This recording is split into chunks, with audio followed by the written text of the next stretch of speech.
Chapter 683. The tense atmosphere made everyone tighten their grip on their guns. Their gazes became unusually sharp, and behind the sharpness, there was even more excitement. This was happening on the other side of Neku. Time's up. Attack! Holding a rifle loaded with training paint bullets, Sino's eyes flashed as he roared. At the same time, Sino's hands were not slow at all. He pulled the trigger first and shot a spray of paint bullets at the two people surrounded by the crowd. Da-da-da-da. In an instant, the entire Neku was drowned by the sound of gunfire. Nadi and the others who were circling Barbados subconsciously turned around to look at the noisy corner. What the hell are these guys doing? Nadi, who was in a terrible fix, complained before he helplessly sighed.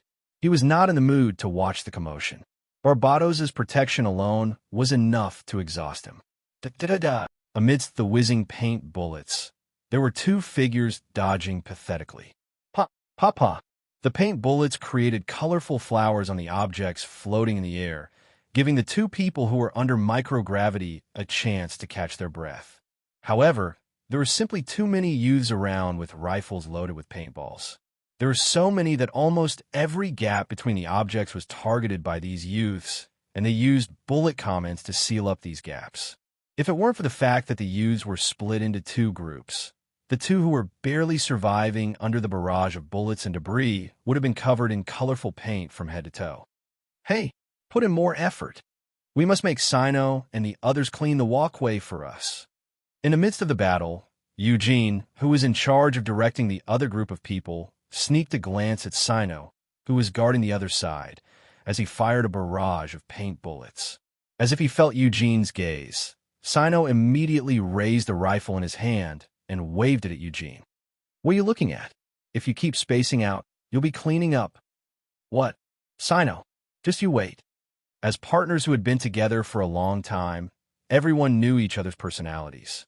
However, in this sniper battle simulation training, the loser would have to face the terrifying task of cleaning up the entire ship. No matter how good a partner was, they would probably turn against each other, right? Da-da-da. The paint bullets whizzing from all directions made Zhao Hong, who was hiding behind a large piece of junk, unable to find a place to stand. He was in a very sorry state. There were a few times when he was almost hit by the paint bullets. If it were not for Mitsuyuki's timely help, Zhao Hong would have been the first person to be eliminated from this simulation training. This is so tiring.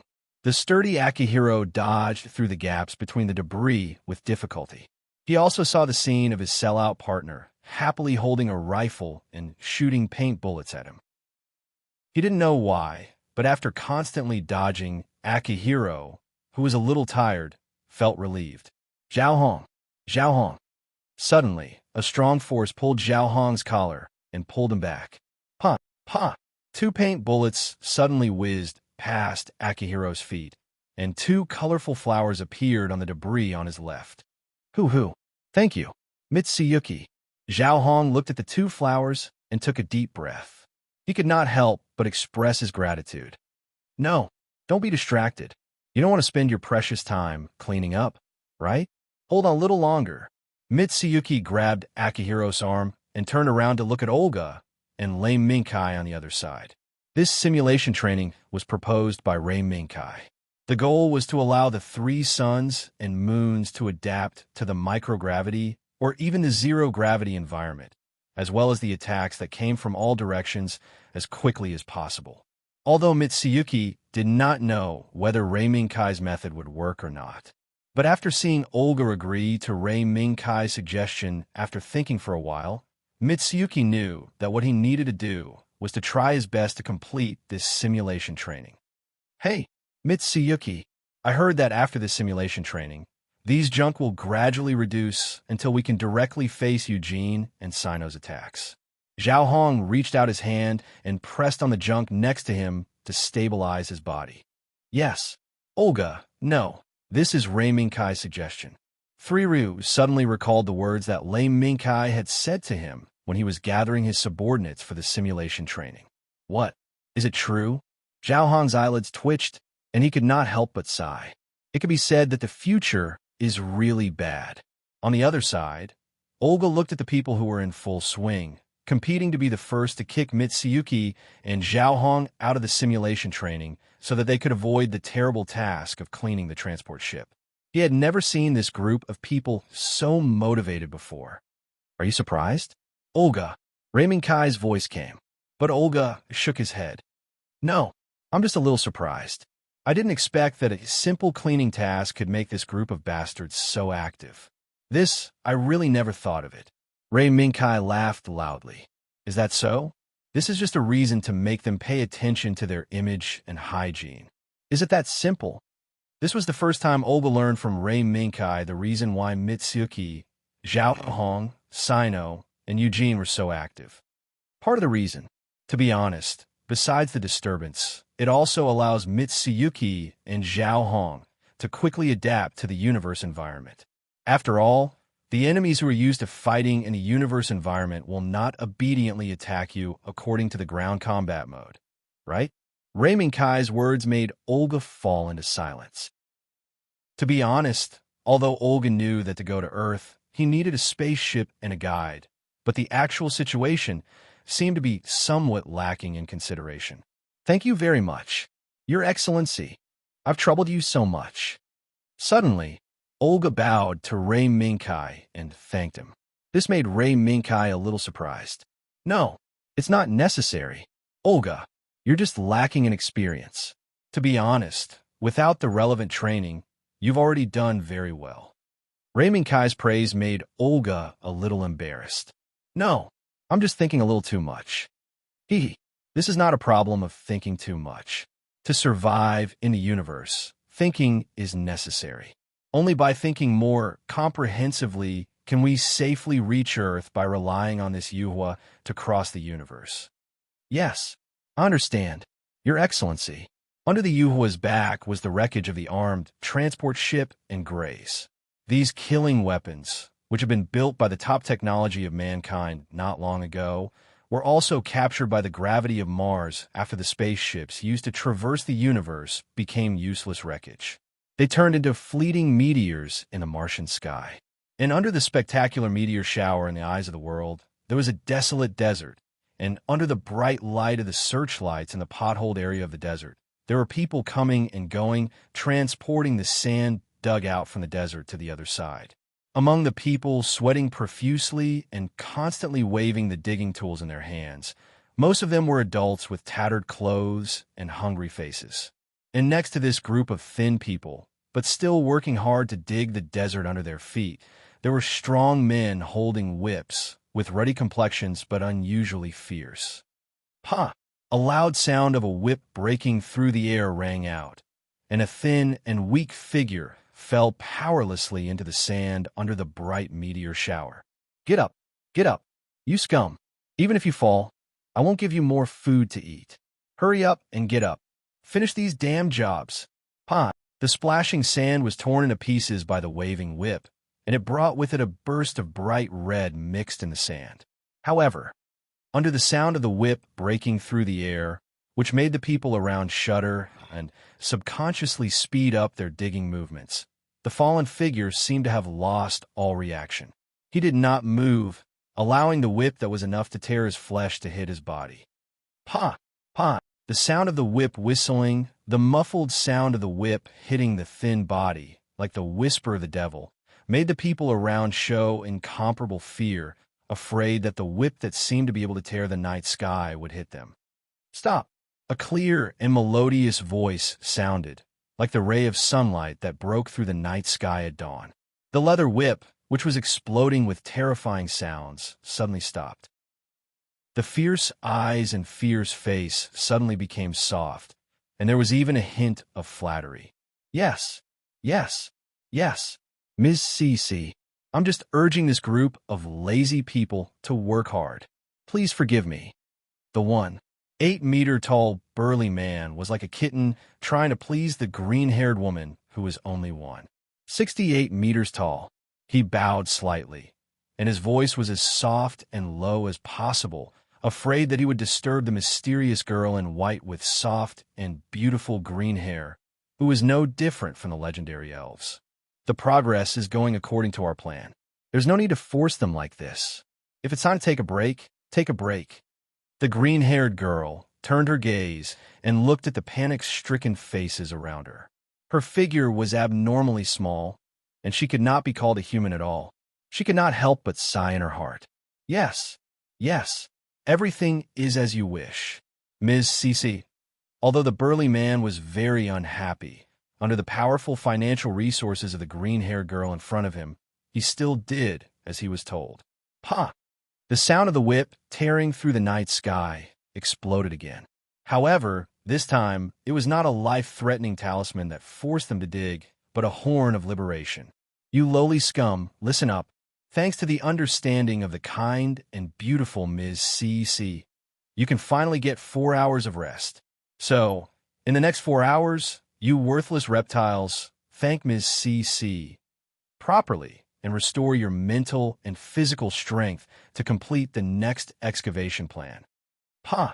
As the sound of the whip rang out once again, the crowd scattered in all directions as though they had been pardoned. Pa! The burly man who gave the order to disperse looked at the ungrateful crowd and could not help but spit. He felt that it was not worth it for the green-haired girl standing beside him. Ms.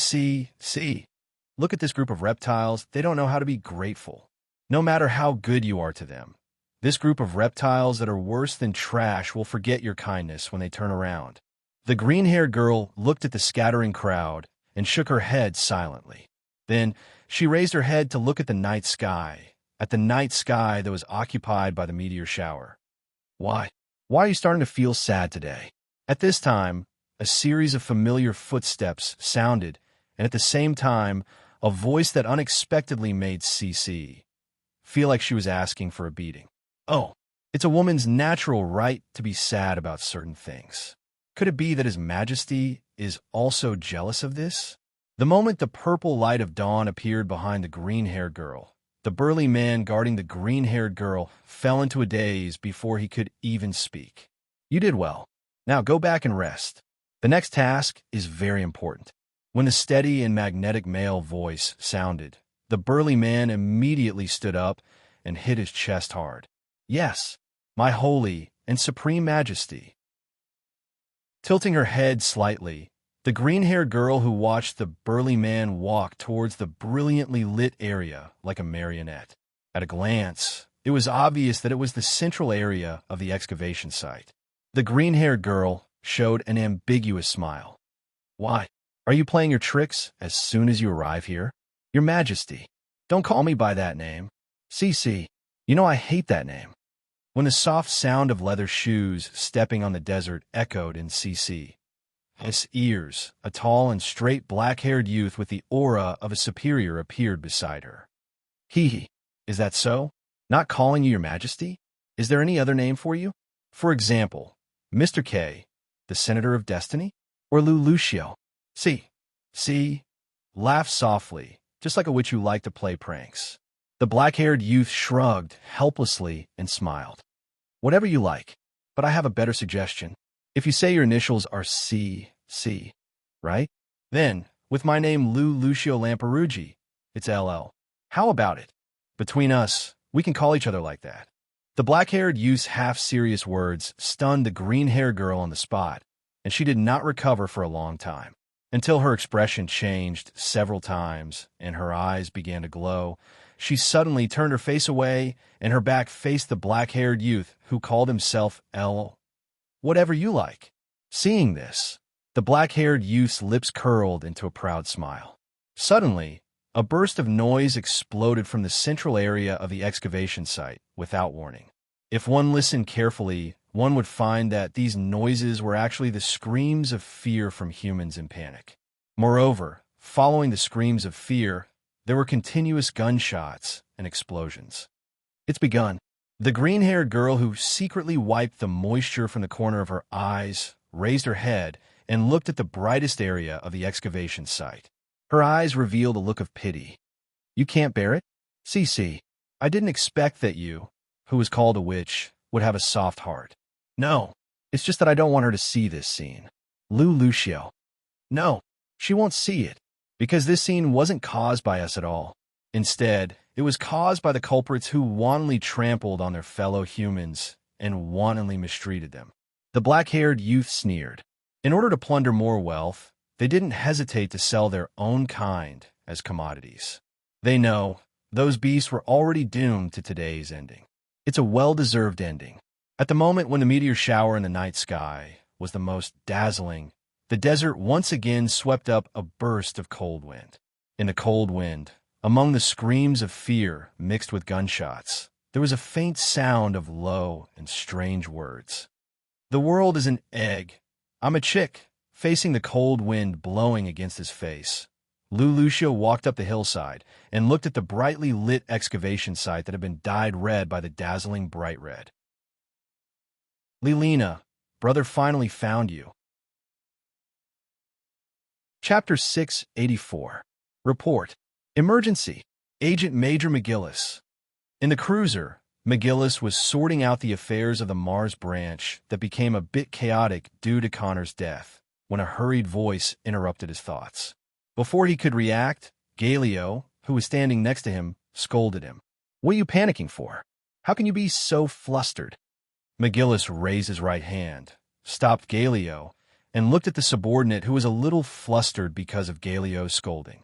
Okay, calm down. Make things clear. Under McGillis's pacification, the subordinate who gradually calmed down also explained what happened. It turned out that 12 hours ago, a shocking incident occurred in an excavation site on the outskirts of the independent Mars city of Kreese. When the transporter, who was scheduled to deliver supplies to this excavation site every day, arrived at the excavation site, he found that the entire excavation site was filled with dazzling crimson corpses. A pungent smell of blood rose into the sky and swept in all directions. In a panic, the transporter immediately contacted the security department of the independent Mars city of Kreese. Later, the relevant information about the excavation site was also informed by the local security department to the Larshorn Mars branch. Huh? What? It's just a group of space rats that rioted. You need to inform us? No wonder a little girl escaped from Mars with a group of space rats. What a bunch of idiots. After glancing at the investigation report of the Kreese Security Department on the excavation site, Galio suddenly came to a conclusion. However, McGillis's expression was solemn, because at the end of the report, McGillis saw a huge pit in the middle of the excavation site that was drowned in crimson blood. Judging from the sand and gravel scattered around the pit, it seemed that there was something buried in the pit not long ago. No, Galio, this matter can't be concluded so easily. McGillis raised his hand and closed the report displayed on the small screen. He turned his head slightly and looked at Galio. This isn't a simple case of rioting. However, we in Larshorn have not fallen to the point of fighting with the local security department for the investigation of these trivial matters. McGillis, what do you mean? Galio was stunned, unable to react. McGillis smiled and gave the order. Inform Kreese that due to the death of Mars Branch Minister Connor Conrad, our Mars Branch is currently unable to provide any support to Kreese. Therefore, this incident can only be handled by Chris's own security department. After a pause, McGillis looked at the subordinate in charge of communication. Let's inform Kreiser of this. Also, please contact our esteemed guest, Mr. K. It's time for us to return. Coincidentally, when his subordinate was about to inform Kreese, a message from Naku caught his attention. Wait, he could cancel his contact with Mr. K now. It seems that our esteemed guest has returned. Long time no see. It seems that something has happened to you, Sir Inspector. However, this is also normal in life, isn't it? As soon as the two sides met, the masked man made Galio furious, but there was nothing he could do. This was because he knew that what the masked man said was true. This is really shameful. Let's not talk about these things. It's our lack of consideration. It's just that, sir, you've gained quite a lot from this trip. McGillis, who came to Naku to greet Mr. K, immediately saw the crystal coffin behind Mr. K. He could not see the real situation inside. This is a dead person.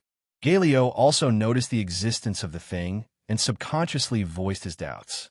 However, he was suddenly suppressed by a terrifying pressure. Ugh! It was a pressure as heavy as a mountain, and it was also a terrifying silence, as if he was in the depths of the sea. At this moment, the scene in front of Galio's eyes gradually became blurry, and his breathing gradually became hurried. There was no rhythm to it, as if he was a human who was about to drown in the water, struggling to take in the last breath of air that he needed to survive. "Sorry, sir." Galio just made a slip of the tongue. "Please forgive him." Just as Galio felt that he was about to lose his right to breathe and die, McGillis's voice faintly traveled into Galio's ears. Afterward, the terrifying pressure that was enough to deprive Galio of his right to breathe suddenly receded like a tide, leaving behind Galio, who had lost all his strength and was lying on the ground, gasping for air with a face full of fear. "That's my sister. She's just sleeping. She'll be placed in my room. You guys don't have to worry." A voice that was cold enough to freeze people's hearts came from behind the black mask. Mr. K strode past Galio, completely ignoring Galio, who was lying on the ground and unable to struggle to stand up. McGillis only helped Galio up after Mr. K's back disappeared into the corridor. "Are you okay, Galio?" I'm fine. I'm just a little tired." Galio shook his head and used his trembling right hand to wipe the cold sweat off his forehead. "McGillis, you're right. That guy is definitely not an ordinary person. I've never felt this kind of pressure from anyone in the Seven Stars family." "Yes, that's right." McGillis looked at Galio's fearful yet cautious face and nodded slightly. "But McGillis, I know." "Galio." McGillis interrupted Galio before he could finish his sentence. Then, he raised his head and looked at the crystal coffin that was waiting to be sent to Mr. K's room. "Looks like I'll have to give up my room. After all, Mr. K's room isn't big enough for his sister." The training on the fisherman's fire was still ongoing. However, after the training, the colorful teenagers not only had to clean their own bodies, but they also had to clean the area they were in charge of. From the moment the first training ended, the teenagers' laments and unyielding roars could be heard from time to time in the fisherman's fire. "This is really worrisome. I didn't expect these guys to be so serious." Olga, who was originally worried that these guys would turn their backs on her after the training, finally let out a sigh of relief. Of course, no one wants to be looked down upon by their partners. Eugene, whose face was stained with red and green paint, didn't care about his image at all and walked into the bridge with a swagger. "Eugene, you better go back and clean yourself up." From today onwards, not only the partners who lost in the training, even you have to pay attention to your personal hygiene. We have to stay on this ship for at least half a year. Olga's reprimand caught Eugene off guard. However, when he glanced at Lei Mingkai, who was sitting beside him, he suddenly had a flash of inspiration and seemed to have understood. "Yes, Captain, I understand." Looking at Eugene's back, Olga sighed. "What a bunch of worrisome guys. Speaking of which, sir, what do you think of the situation we're facing?" "Wait." Lei Mingkai gave an ambiguous answer as soon as he opened his mouth. "Wait?" Olga didn't understand. "Yes. Wait." Lei Mingkai nodded. "Someone will send a guide to us." "Someone? Who is it?" Olga asked subconsciously, but suddenly remembered that after the first battle with Lars Horn, there was a person who didn't appear in the first team that returned to the base. However, Olga learned from those people that the man should be dead. "Dead? Olga, did you see the fat pig's body with your own eyes? Or did the people who had been fired see Gallahorn's cannons turn the dead pig into minced meat with their own eyes?" Lei Mingkai saw Olga's doubts at a glance. That is to say, Old Man Maruba may find other forces to chase us? Following Lei Mingkai's guidance, Olga suddenly understood. Moreover, as her thoughts became active, Olga quickly figured out the cause and effect. Your Excellency's previous shocking move was not for the Gallahorn Martian branch, but for the force behind it that may have been entrusted by Old Man Maruba, who is still alive. There is indeed this consideration, but all we can do now is wait. Lei Mingkai raised his hand and gestured on the star map in front of him, drawing a trajectory from Mars to Jupiter. As long as this ship is heading towards Jupiter, Maruba and the party entrusted by him will definitely jump out. then could they be subordinates of the huge organization that controls the trade in the Jovian Ring Divine? Olga thought of a possibility. Yes, very likely. At this moment, an unknown message came to Yuhua. Looking at the maid, Fumitin, who had become Yuhua's correspondent, Ray Minkai's eyes flashed, revealing a trace of a smile. Look, Olga, the enemy has come to our door. The negotiation was carried out without any accidents, and it also came to an end amidst the battle of words between the two sides. Looking at the young man, who seemed to be full of confidence, and without the slightest hint of fear, Maynes felt a headache, especially when there was a useless fat pig beside him that only knew how to make a ruckus. While making a ruckus, Maynes also had to divert some of her attention to pacify the pig. Okay, Maruba, I remember there is such a saying, try peaceful means before resorting to force. Now that we have done enough in terms of etiquette, what's left is to use real means. Amida, are you confident? Maynes casually responded to Maruba, who was holding his big belly and cursing Olga and the others, then turned to look at his wife. The brown beauty sighed slightly and looked at Maynes with some resentment. Do you think that after witnessing such a battle, I will be confident? But, when Maruba heard this, he hurriedly called out, but was interrupted by Amida. Okay, I know. After all, our Tabans has already accepted your, Sir Maruba's, request. Isn't that right? I will do my best. After saying this, Amida looked at Maynes. Then, I will attack with a G. I will leave this to you, Maynes. Although they said this, as husband and wife, they understood each other's meaning through eye contact. If the situation was not right, they would immediately take the necessary measures to protect themselves. This deal was not worth Tubbins giving up everything he had to complete it. Sadly, Maruba, who wanted to destroy the Ironflower Regiment, could not see the eye contact between the two. Coming, after the communication with Tabins was cut off, Ray Minkai looked at Olga. Sir, will you attack? Olga's first sentence was such a question. No, I will stay on the fish fire. Ray Minkai's unhesitant refusal made Olga stunned, but then she showed a trace of understanding smile. Is that so? I understand. Then, inform Mitsuyuki and let him attack. Also, Akihiro also attack. This is our Ironflower Regiment's first battle. Don't lose. Yes. In Neku, Babados was ready to go, and Mitsuyuki also changed into the pilot's suit and sat in the cockpit, waiting for the moment to attack. Hey, Mitsuyuki, the boss doesn't seem to be attacking. When Akihiro's voice appeared in the communication channel, Mitsuyuki also noticed that on the other side of Neku, there was no movement from Freedom Gao. Is that so? What does that have to do with us? If Freedom Gao doesn't attack, it means that he wants us to fight with all our strength. Otherwise, the training will be in vain. Mitsuyuki did not think as much as Akihiro. From the beginning of the training, Mitsuyuki seemed to have understood Ray Minkai's intention. Everything was to let Mitsuyuki adapt to the space environment as soon as possible, adapt to the microgravity and even the zero-gravity environment to fight with Babados. Mitsuyuki, you this fellow are really...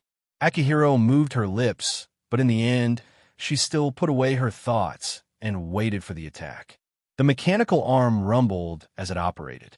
Babados was also placed on the ejection track amidst the rumbling sounds. Mitsuyuki, pay attention to the front of the fish fire. There was an MS with high-speed performance there. Don't be led into its rhythm. Otherwise, I will pilot Freedom Gao to save you. At that time, the training will be tripled. Moreover, I will personally pilot Freedom Gao to start a simulation training with you, a 1v2 simulation training. At the moment when they were about to attack, the voice in the communication channel made Mitsuyuki and Akihiro shiver. Hey, Mitsuyuki, did you hear me? Let's go. Chapter 685. Babados and Gretz, who was repaired by Ironflower Regiment, flew out of the fish fire one after another. As soon as they appeared, they were captured by the radar of Tabin's assault warhammer. Did they discover our ambush first? looking at the two light spots moving in opposite directions with the fish fire as the center. Mayonnaise frowned. The light spot that appeared in front of the fish fire should be the ancient mech in the hands of the Taiwan regiment, named Barbados.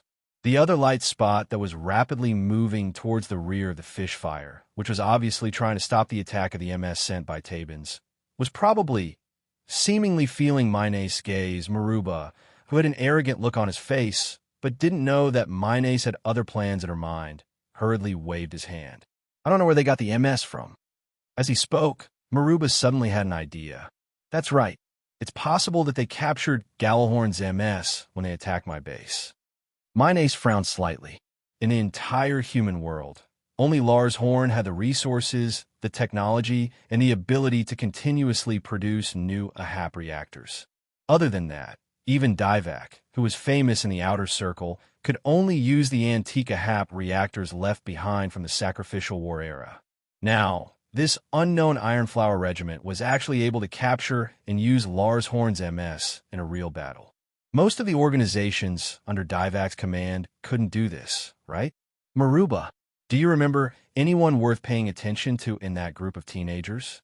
Mayonnaise pondered for a moment, trying to understand the composition of Ironflower regiment for Maruba. The result was regrettable. Although Maruba was extremely fierce, he didn't know the composition of Ironflower regiment. He kept repeating the names of Olga, Eugene, Mitsuki, Akihiro, and so on. Other than that, Maruba knew nothing. In this regard, Mayonnaise gave up on continuing to dig out information about Ironflower regiment from Maruba. At the same time, her heart was shrouded in a layer of haze. This wasn't because the Ironflower regiment was able to capture and use Gretz again. It was just that Mayonnaise couldn't get any information from Maruba regarding the mech that made an earth-shattering entrance during the battle between the Ironflower regiment and Lars Horn in Mars' low orbit. Because of the existence of this mysterious body, Nagase's heart had already begun to beat a retreat. If it weren't for the burden of the Commission and Tubbin's reputation. While Mayonnaise was considering her next move, Barbados had already encountered the MS team that was lying in ambush in front of fishing fire. Needless to say, the moment Barbados, who did not act as expected, suddenly appeared in front of the fisherman's fire, the Stitch 14S Bailey pilot, Lavda Franklando, who had been waiting impatiently in front of the ambush, was shocked. Have I been discovered? How is that possible? Right now, Bailey was behind an asteroid fragment that was floating in the path between Mars and Jupiter. In this excellent hiding position, Lavda was confident that she wouldn't be discovered by the Ironflower regiment's fishing fire. Aside from being shocked, Lavda also threw these indifferent emotions to the back of her mind. Regardless of whether you've been discovered or not, since you're here, don't blame me for being merciful. Lavda licked her dry lips slightly, quickly adjusted her somewhat relaxed body, and fully focused on the battle. At the next moment, a fiery light flew out from behind the asteroid and disappeared into the vast space. The moment the flame appeared, Barbados, no, it should be the three suns and moons, had already discovered the anomaly. Enemy? So fast. The surprise was suppressed by the three suns and moons. The reason was that the three suns and moons had already seen faster and more terrifying speeds. Although it's fast, it's still slower than Gauda's speed. In the minds of three suns and moon, they had already recalled the scene of the Freedom Gundam breaking through Mars' atmosphere and smashing into Orcus' armed transport ship like a meteor. That kind of terrifying speed was probably the first and only limit that the three suns and moons could see in their lives. Thinking of this, the three suns and moons shook their heads slightly and threw all unnecessary thoughts to the back of their minds. Over there, as the three suns and moons' eyes locked onto a certain location in the vast space, the folding smoothbore cannon that was folded behind Barbados' right shoulder opened up. Then, there was a loud roar and a recoil that swept toward the cockpit. Boom! The cannonball with a high initial velocity was fired. The next second, under the cover of the darkness of space, Bailey, who was rushing toward Barbados' back in a roundabout manner, suddenly paused. In the blink of an eye, a fireball flew past in front of Bailey, causing Rafta to break out in cold sweat from fright. So close. Did Bailey's movements get seen through? In addition to rejoicing, she was more shocked. Bailey, who had always relied on his high mobility to rampage on the battlefield, actually had his movements seen through at the beginning of the battle? Was this possible? Lavda gradually put away some of her playful thoughts, and a trace of seriousness appeared in her eyes. Interesting guy. The firelight changed, and Bailey retreated instead of advancing.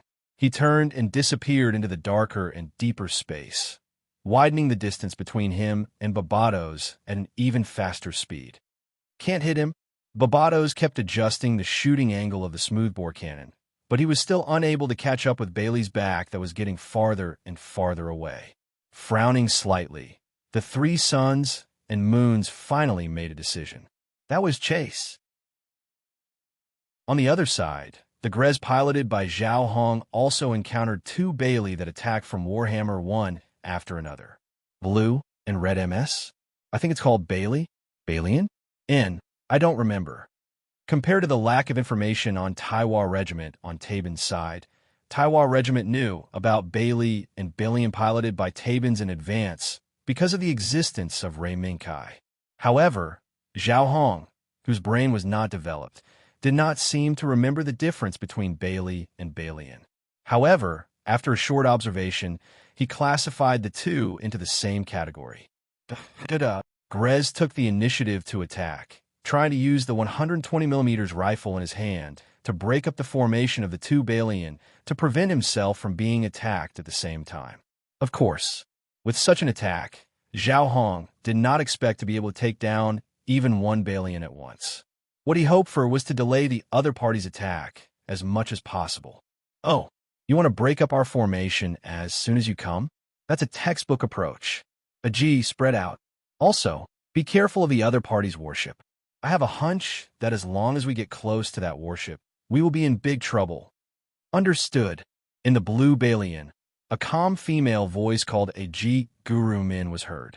Looking at the enemies who split up as he expected, Zhao Hong took a deep breath and secretly shouted, "Very good. Continue." In the blink of an eye, Grez pounced on the red Balian that spread out to the right. Oh, he's attacking directly? Hee. Too direct a man won't be liked by women. Boy, Amanda was not surprised by Grez's actions. On the contrary, she hoped from the beginning that Grez would make such a decision. Therefore, when the 200 refinements scattered, the blue 100 refinements piloted by a G did the same. He also retreated a little bit to reduce his presence as much as possible.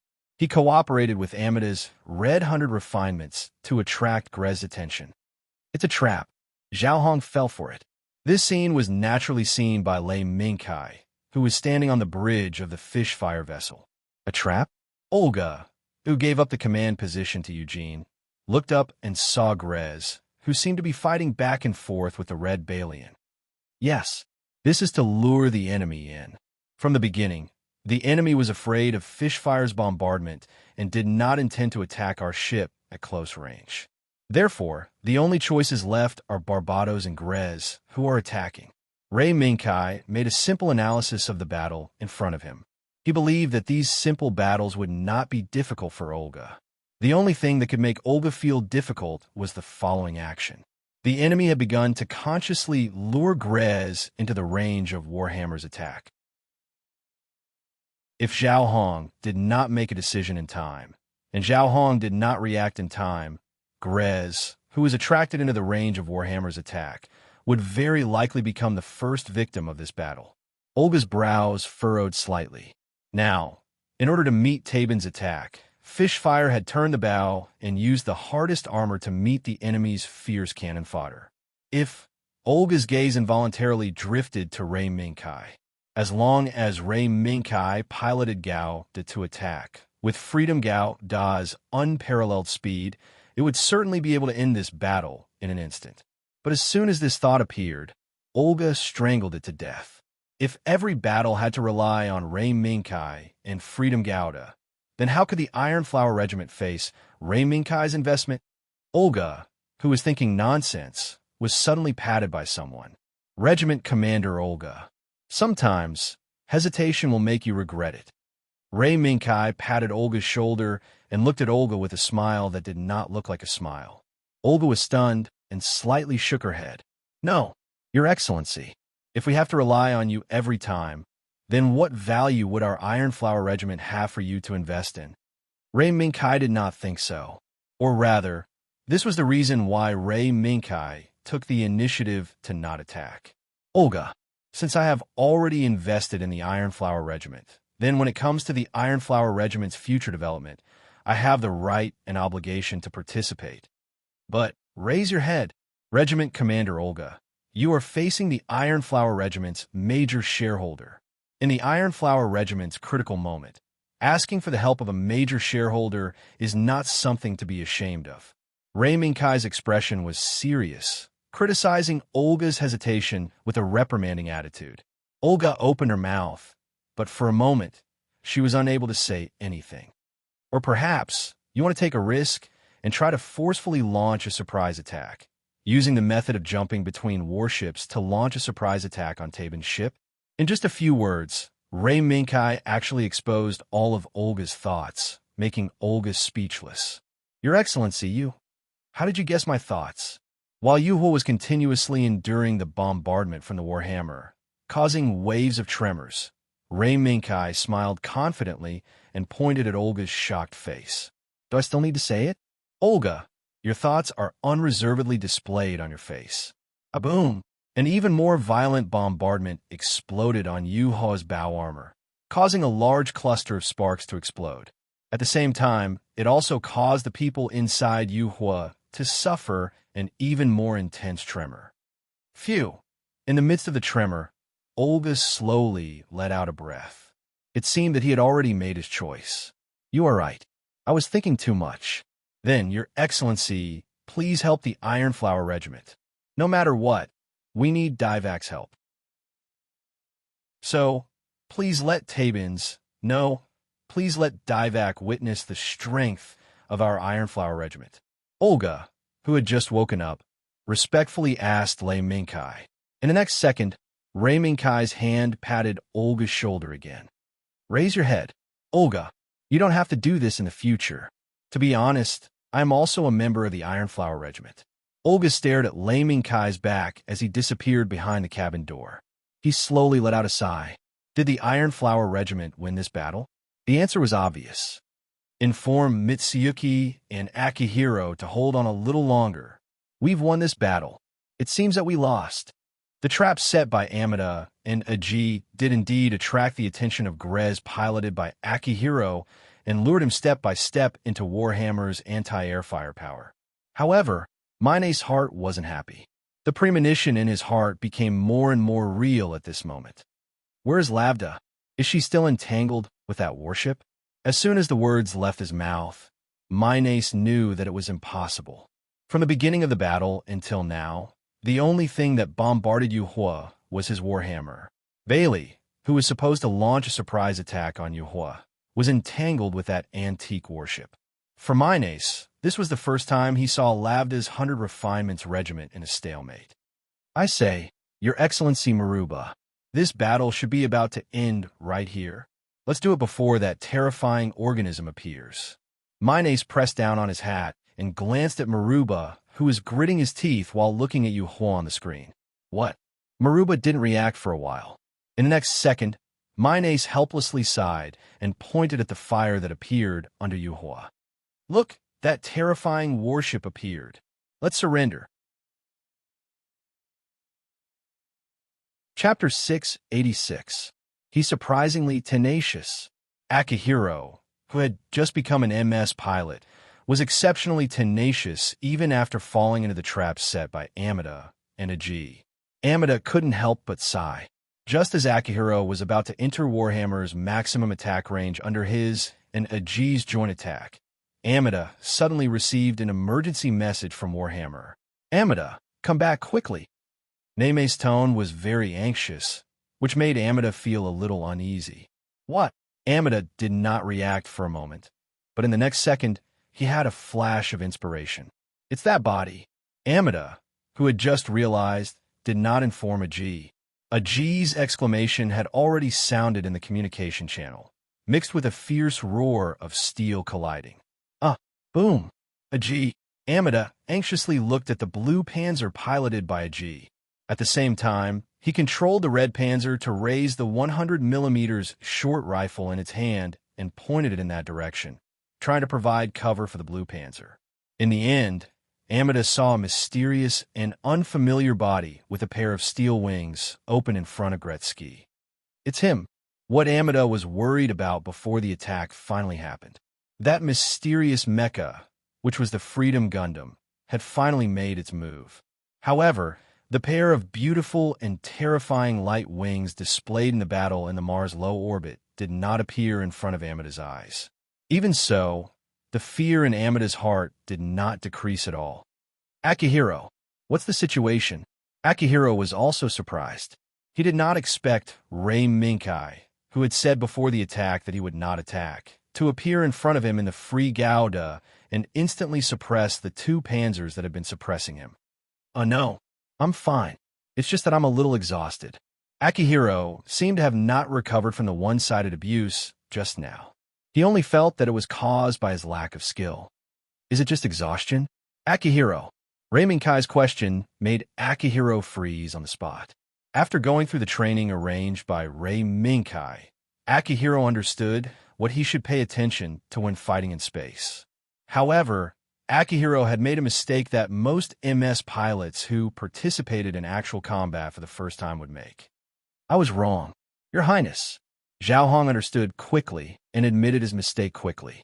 Rei Minkai only gave a slight hint, and Akihiro immediately understood where he had gone wrong. Now I know where I went wrong. Then, when we return, we'll double the training. Understood, Zhao Hong responded, then looked at the free Gauda in front of his Gretzky, then decisively retreated and quickly returned to Yuhua's side. Akihiro understood that as long as Gauda attacked, the Iron Flower Regiment would be the final victor of this battle. As Gretzky retreated, the dazzling light slowly spread out from free Gauda's back. The pair of light wings that had left a deep impression on Amida once again bloomed in front of his eyes. The moment the light wings fully spread out, the shock in Amida's heart had already dissipated. What was left was a rising battle intent. Amida, do you want to attack? Aji's voice came from the communication channel. In the next second, Aji's image also appeared on the screen in front of Amida. From the image, Aji seemed to have suffered some injuries, but overall, it was not a big problem. Did that mech show mercy? This was not only Amida's question, but also Aji's heart. In that instant, Aji was completely unaware that the Freedom Gundam had already arrived in front of him. He was still coordinating with Armida's rhythm to lure Akihiro when he was suddenly shaken by the force of the impact. He almost fainted. Fortunately, when Aji was in a daze and was about to fall into darkness, he saw the terrifying pair of light wings bloom. The shocking scene that he had witnessed instantly became a turning point for Aji, who was about to fall into darkness, to return to reality. Yes. Aji, is there a problem on your side? Aji shook his head, which was still a little dizzy, and responded, I'm fine.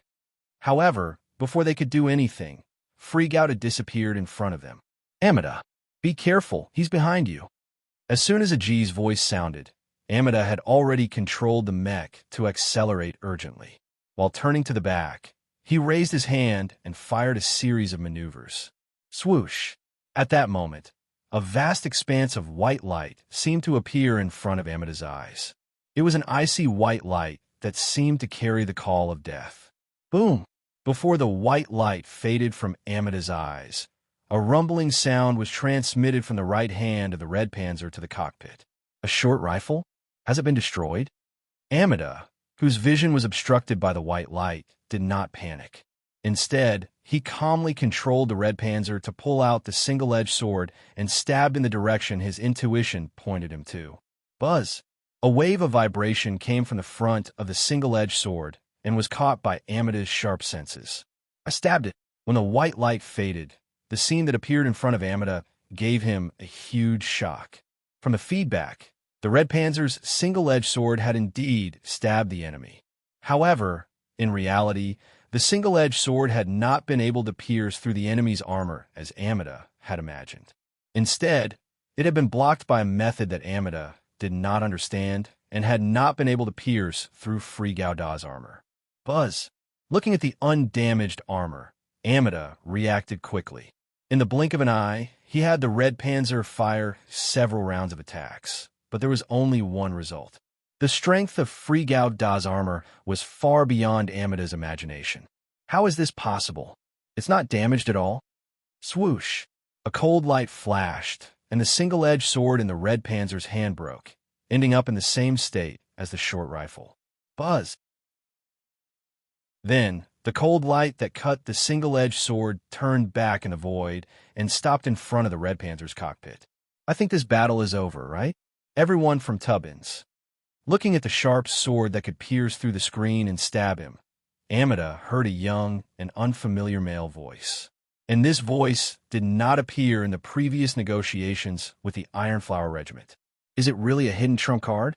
Amida narrowed his eyes slightly, trying to control his body that was trembling because of the fear of death. It was not the first time Amida faced death. In the days before he founded Tubbins with Nemes, Amida had experienced similar situations many times. However, this was the first time Amida had felt such a murderous intent that seemed to have materialized. Hey, Tubbins is not an existence that surrenders at will. Amida bit his lips and tried to regain control of his body. Oh, is that so? Ray Minkai was not surprised by Amida's answer.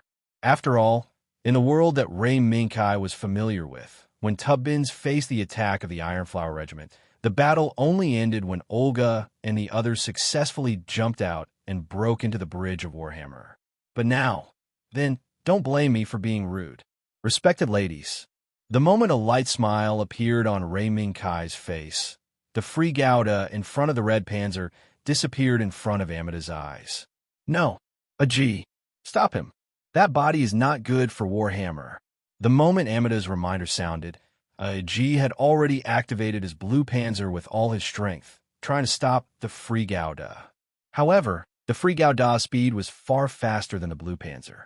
Even if Ajay and Amida were unwilling, they could only face the fact that the Free Gauda had already rushed into Warhammer's air defense range.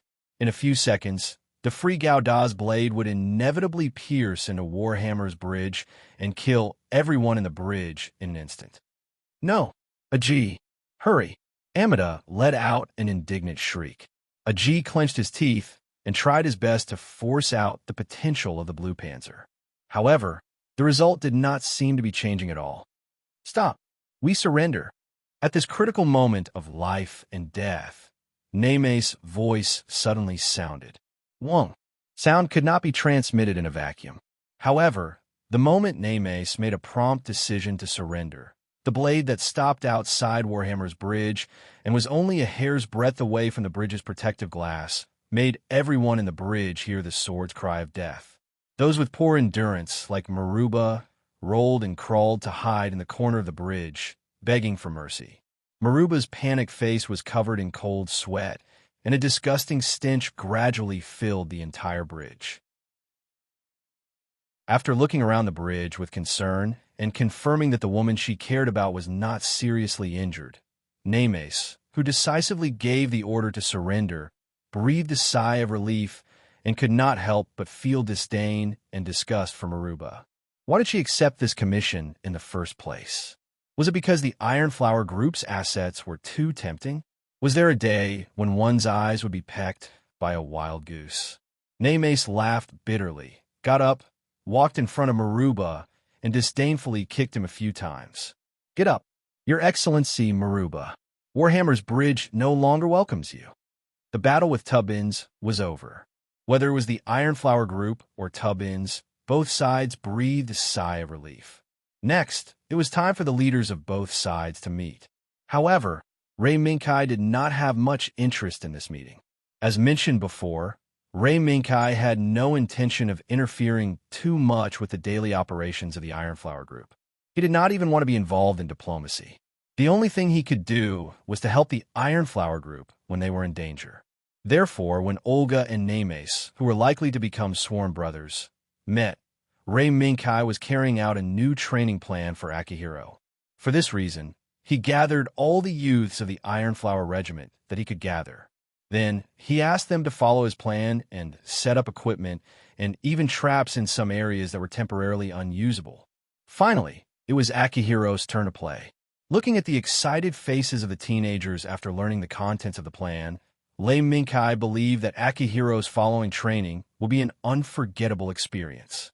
Therefore, after the meeting between Olga and Nemes ended, Nemes and the others, who were returning as friends, saw an unexpected scene. A young man with a sturdy body that was far stronger than his peers was clumsily shuttling through a passage full of traps. Sometimes he would jump, sometimes he would crawl, but most of the time he would be hit by the paint bullets that shot out from the traps and traps, turning into colorful paint men. Then he would be defeated. What is this? Minace looked at the group of rowdy youths who were holding buckets of water, pouring it towards the youth who was covered in paint as though it didn't cost money. Olga's eyelids were also twitching, but as a leader, he forced himself to remain calm. Cough. This is training. A training program set by His Excellency Rei Minkai himself. While saying this, Olga obviously didn't have much confidence in himself and inevitably looked towards Neku's direction. And this small movement was also noticed by Nemes. Rei Minkai, is he the pilot of that mysterious body? I wonder if I have the honor to meet him? It would be a lie to say that he wasn't interested. In the previous meeting, Nemes had tried to sound Olga for information related to Gouda, especially information related to Rei Minkai. It was the most important. But Olga's cautiousness was far beyond Nemes' expectations, and there seemed to be no chance for Nemes to succeed. Therefore, Nemes definitely wouldn't let go of such a rare opportunity to come to the Iron Flower Group's fishing fire. Compared to Minace, who was trying to meet Rei Minkai, Amida, who was a female, paid more attention to the details. Although the layout of the fishing fire was a bit messy, it was generally very clean. Don't be fooled by the rowdy teenagers who were surrounding the muscular young man who was trying to break through the unknown trap, but those teenagers paid attention to the cleanliness of the surroundings. As long as a trace of paint splashed outside the so-called training area, those teenagers would immediately send people to clean up the paint. This kind of detail was completely different from what Amida had expected from the Iron Flower Group, and these small differences were probably not something that this young leader could notice. I'm afraid this leader, Olga, isn't the real leader of the Iron Flower Group. The real mastermind was probably someone else. Is he the pilot of that mysterious body? As a woman, Amanda had sharp instincts. She looked at Olga, who was trying to fool Nemes by yawning. She couldn't help but come to an unexpected conclusion. Chapter 687. After the battle, the two sides that reached an agreement began to use shuttles to communicate. Looking at the shuttles that slowly drove away, Lakis put down the spoon in her hand and turned around to look at Rei Minkai sitting across from her. From a moment, the Iron Flower Regiment and Tabins established a relationship. Even Rei Minkai, who was supposed to stand in front of the stage, retreated behind the scenes and didn't participate in the communication with Tabins, let alone herself. Lakis was puzzled by his actions. Lakis saw what Rei Minkai did before. Don't get involved in the matter between them. Kai. Rei Minkai, who was also watching the shuttles drive toward Tabin's assault warship, smiled and didn't show any regret. This is between them. I don't need to get involved too much. Not to mention, for Olga, Nemes Tabins is a good senior, as long as he's humble and eager to learn. Senior? Lakis was a bit surprised. Lakis knew that Rei Minkai forced Olga to make a decision in the bridge by questioning her. Under this situation, Lakis didn't expect Rei Minkai to be so generous as to let Olga and Nemes interact with each other. On second thought, Lakis quickly understood Rei Minkai's idea. He wanted to control the general direction of the Iron Flower Regiment, but he didn't want to control the Iron Flower Regiment too carefully. Under this contradictory goal, Rei Minkai's strategy against the Iron Flower Regiment and even Olga was somewhat contradictory. In the end, Kai, you just want to get rid of the burden, right? Lakis, who figured this out, rolled her eyes at Rei Ming Kai and said angrily, "That's not it. I just don't want to interfere with the Iron Flower Regiment and Olga's future path." Lakis stared at Rei Ming Kai for a long time before looking at the deep void again. How arrogant! Kai! Rei Ming Kai retracted his gaze and looked at Lakis's delicate side profile, as if he was lamenting. Yeah, maybe this is arrogance. The shuttles that returned from Fishfire slowly slid into Warhammer's Naku and landed in front of Nemesis. How is it? How's the intelligence gathering? Due to Tabin's internal affairs, Nemesis returned to Warhammer first and didn't participate in the following operation against someone. Amida, who walked down from the shuttles, floated into Nemesis' arms. She let out a long sigh and complained in an almost coquettish tone. "It's not working. Those kids look easy to fool, but they're all cunning. I've tried everything, but I can't get any information about the pilot from them." Minace was a little surprised and revealed a helpless smile. Really? Even a mature and charismatic Armida was defeated? How rare. Amida kept complaining. Yeah, those brats seemed to know the consequences of being left alone. Therefore, no matter where they were, they would always move in groups. Nemesis, do you know that's the bee? Even on his own ship, he still had to maintain such a method of movement. Don't you think they're very obedient? Nemesis laughed and let out a long sigh. Looks like they have no intention of meeting us. To be honest, Nemesis and Amida had already seen the existence of the free gout in Fishfire's Naku. Whether it was the unique appearance with Lars Horn or Daiwas, or the pair of steel wings that were still fresh in Amida's memory, Amida and even Nemesis couldn't take their eyes off the free Gouda. But no matter how strong Nemesis and Amida's thoughts were, everyone in the Iron Flower Regiment, including Olga, kept their mouths shut about the existence of the free Gouda's pilot. That's right. Amida, who raised her head from Nemesis' arms, showed a mischievous smile. Minace, do you still remember the training that those brats did? Nemesis looked at Amida in surprise. I remember. Do you want to participate? After pausing for a moment, Nemesis laughed out loud. Why didn't I think that Amida has such a childish side? Amida rolled her eyes at Minace. She then looked over Minace's shoulder at the 3 MS fighters lined up in a straight line behind her. They were the red and blue refinement fighters, as well as the high-speed Bailey. I've seen it. That's not some childish play. Nemesis, looking at her beloved wife's gradually dignified expression, Nemesis finally put away her thoughts. Oh, what do you mean? Could it be that those games can let those kids learn how to pilot the MS? When she said that, Nemesis' expression suddenly became sluggish. Yes, if the so-called training was just a game for them, then for those teenagers who have installed the Alea consciousness system, it wouldn't be so simple. Nemesis had seen Akihiro's sorry state in those traps, and even under the attack of the Iron Flower Regiment's comrades. Although it was funny, but if the MS's shell was put on Akihiro's body, temporarily changing Akihiro's image from a human to an MS, perhaps everything would fall into place then. It seems that you've guessed it. Nemesis, those training were set up to target the Alea consciousness system. Amida looked at Nemesis' expression that gradually became enlightened, and a trace of admiration appeared in her eyes. The Alea consciousness system. After artificially injecting nanomachines into the human body, it creates a device that enhances the human's spatial perception and other functions.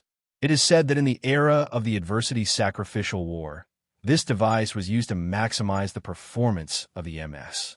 But now it's used to control and squander the lives of those kids.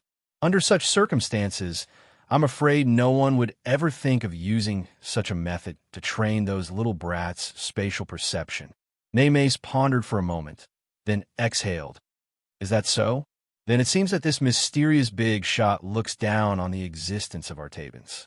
When Amida heard that, she raised her hand and gently patted Nemesis' hat. No. It's not that that person doesn't want to meet us, but I'm afraid that the time isn't right. Amida remembered the scene she saw in the cafeteria of Yuhua before. An elegant and noble girl with pink hair tied into a high ponytail was talking with the girl Gudelia Lana Bernstein, who was regarded as the hope of the humans on Mars. Although Amida, who had just arrived at the door of the cafeteria, didn't notice the content of their conversation. From the perspective of their conversation, this was not a conversation between friends, but more like an exchange between a teacher and a student. Why do I feel this way? Amida didn't know. Because the moment her footsteps entered the cafeteria, the conversation between the two ended. After the elegant girl nodded at Amida in a friendly manner, she got up and walked out of the cafeteria.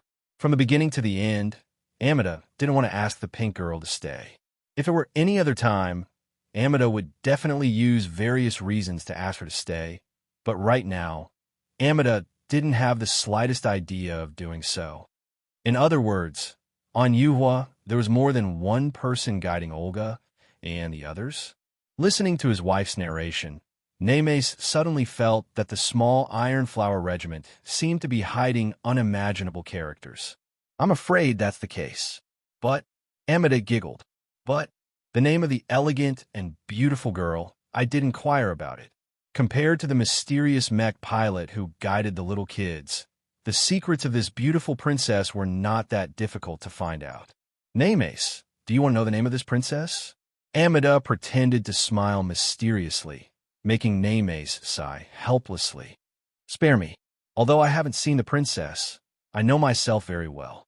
I'm not a knight who can protect the princess. Amida raised her eyebrows, stretched out her hand across Nemes' face, and pinched his face provocatively. Oh, is that so? Nemes, do you know what the people on Divac's side say about you? How should I put it? A man who only knows how to live off a woman? I'm well aware of this. Live off a woman? Amida's voice raised a few notches, and then she revealed a look of contempt. What do those guys who only know how to squeeze the kids know? Humph. That's good. The appearance of the Iron Flower Regiment might cause some changes on Divac's side. Is it the princess you mentioned, and the knight who protects her? Nemes realized that his beloved wife seemed to have some kind of confidence in Yuhua's side. More or less. Amida raised her hand and brushed her hair behind her ear and stretched her body. Speaking of which, do you really not want to know the name of the princess? Nemes' mouth twitched, and then he shook his head. Spare me. There was a knock on the door. It was followed by Olga's voice. Your Excellency, I'm very sorry. I didn't mean to disturb your rest. It's just that. Come in. I happen to have some time. Olga was a little uneasy. But before the doubts in his heart were solved, it would be difficult for him to fall asleep. As the automatic door opened, a huge beast head appeared in front of Olga. Olga was shocked at first, took 2 steps back, and then smiled in relief. No matter when we meet, Sir State Zero is still as mighty as ever. What appeared at the door was State Zero of the pure white lion. It nodded slightly towards Olga as a response, then walked out of the room and walked towards Neku. Everyone in the Iron Flower Regiment, including Olga, was already used to doing things their own way. Come in. Olga, is there a problem? When Rayming Kai's voice came again, Olga had already stepped into the room. Olga, who entered the room, subconsciously looked at the situation in the room and found that other than Ray Minkai, the other guest was not there. He could not help but breathe a sigh of relief. Sit down. Lux is now planning to do something with Cudelia and the others. State Zero went to her side to help just now. Ray Minkai, who was sitting at the table, pointed at the stool in front of him. Olga sat down, but he looked like he wanted to say something. Are you thinking about what happened with Nemes of Tabens? Olga. Looking at Olga's hesitant look, Ray Minkai guessed the reason. Olga pursed her lips. Yes. During the conversation, Nemes of Tabens had proposed to introduce work to us and asked us to pass our current task to Tabens or Divac. What's your answer? Ray Minkai did not ask for the details, but only cared about Olga's answer. I refused. Your Excellency. Then, is there a problem? Ray Minkai asked again. No, just a little uneasy. Wouldn't it be better for us to accept the goodwill from Tabens and Nemes? Olga frowned and gradually expressed his thoughts. Is it, in terms of benefits, it might be better for you to accept the goodwill from Tabens and Nemes. Although there are rumors about that guy, he is actually a very good person. But if you accept this goodwill, It's equivalent to the disbandment of the Iron Flower Regiment. The companions that could have been united as a whole would have split up and go their separate ways. Ray Minkai picked up the tablet and drew a few lines on the screen, dividing the whole image into several unrelated squares. Should the Iron Flower Regiment be consolidated into a whole so that the orphans, including you, and even the Iron Flower Regiment represented by Zhao Hong, can continue to survive, or should it end once and for all, disband on the spot, and go their separate ways under Tabins' introduction? Olga, didn't you already make your choice from the beginning? Olga looked at the split image displayed on the tablet in Ray Minkai's hand and nodded silently. Yes, but I'm a little uneasy, because this is just my personal opinion. I don't know what the companions are thinking. Perhaps some of them have other ideas. After all, our Iron Flower Regiment can't provide them with a better working environment and treatment. Slap. Olga suddenly felt pain from the top of her head. Olga, as the regiment commander, you can consider the thoughts of the members. This is very good, but don't be too self-righteous. Since you're not sure of their thoughts, then personally walk among them and understand their thoughts. As for the method of communication, do as you see fit. If it doesn't work, then pick up those imitation guns loaded with paint bullets and mess with them. You'll naturally understand. Ray Minkai casually threw the tablet into Olga's arms and somewhat disdainfully drove Olga out of the room. Looking at the closed door, holding the tablet thrown by Ray Minkai, Olga pondered for a long time, then took a step back and respectfully bowed to the room to express her gratitude. Thank you very much for your guidance. Your Excellency, in the future, please advise me. Chapter 688. When a snow-white lion slowly walked down from the shuttle, its presence attracted everyone's attention. This is a lion, the women behind Amida exclaimed, but they could not control their feelings of panic due to the appearance of the snow-white lion. It won't eat people, right? I remember in the books that lions are the most ferocious beasts, and they can kill an adult with one bite.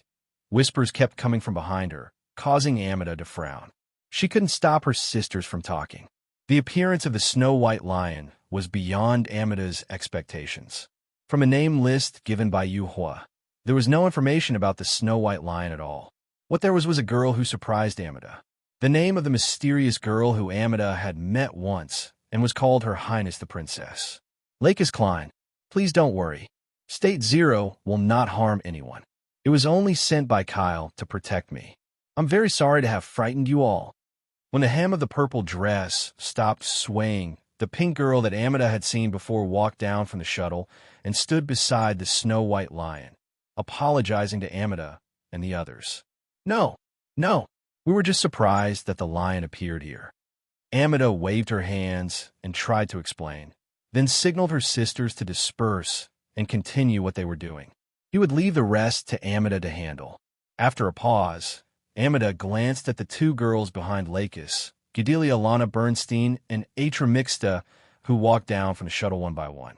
She then put away her expression and bowed to Lakis with a serious expression. Welcome to our ship, Her Highness, which is also our home, Warhammer. I am Amida Maruka, one of the hostesses here. Today, let me show Her Highness the princesses around our Warhammer.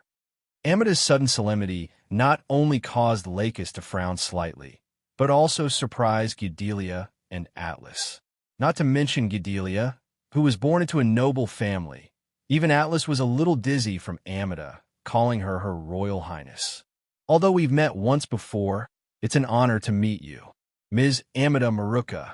Also, you don't have to address me in such a formal manner. You can just call me by my name. After all, I'm not a princess. Gedelia, Atlas, and I are the same. We're just ordinary girls. Compared to the two of them who were a little dizzy from being addressed as Your Highness, Lakis was much more dignified and steady. She wasn't even moved by Amida's flattery at all. An ordinary girl, Amida's expression did not change, but inside, he was extremely shocked. Their previous encounter did not help Amida understand Lakis's character. At most, Lakis's stunning appearance and aura had left a deep impression on Amida. Now, with just a short conversation, Amida knew that the pink girl in front of him was not one of those rich girls he had seen before. If that's the case, please call me by my name. In exchange. Amida paused for a moment and followed Luxa's words. All right, then, I'll leave it to you today. Amida. Lakis gladly agreed. Thus, when this small commotion caused by the arrival of the snow-white lion spread throughout the Warhammer, Nemes also received the relevant news. However, he did not pay much attention to this matter. That was because Amida had made a special note in the information. Kai, the owner of the snow-white lion that accompanied Lakis Klein, the man who could make this ferocious beast that understood human nature and controlled its bloodlust obediently follow the princess and protect her, had finally decided to take off his mask when he headed to Jupiter? But what should I do? Although Amida seems to be at ease letting that big lion run around our ship, it's still a ferocious beast that can bite an adult to death. Sitting in the captain's seat, Nemes held her hat in distress. To be honest, even if she personally appeared in front of Lakis Klein, it would not change the situation much. On the contrary, there was a possibility that his appearance would cause the ferocious beast to attack others violently. After all, she was the only man on this ship. Your Highness, that's great. No matter where I am, I'll be protected by Sir Knight. Nemes held her hat and stood up from her seat. Dear, informed the others. I'm going to Yuhua. As soon as she said this, there was a burst of laughter on the bridge. Dear, you're not afraid of that big lion, are you? I heard Lavda and the others say that the big lion doesn't seem fierce. It even let Lavda and the others touch its furry mane. The girls on the bridge made fun of Nemes' decision, but Nemes did not feel ashamed at all. On the contrary, he boldly expressed that he was indeed afraid of that big lion. How should I put this?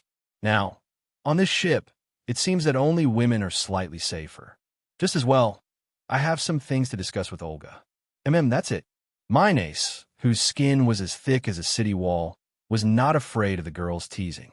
Instead, with just a few words, the girls' thoughts of watching a good show were all dispelled, and they obediently arranged for him to go to the fire fisherman. Right? You must avoid that big lion's path. Before we reach Jupiter, I don't want to meet that big lion. Nemes' fling quickly reached Amida's ears. Amida helplessly face-bombed and could not help but look at the big lion lying in the corner of the room, quietly watching Lakis and Gidelia.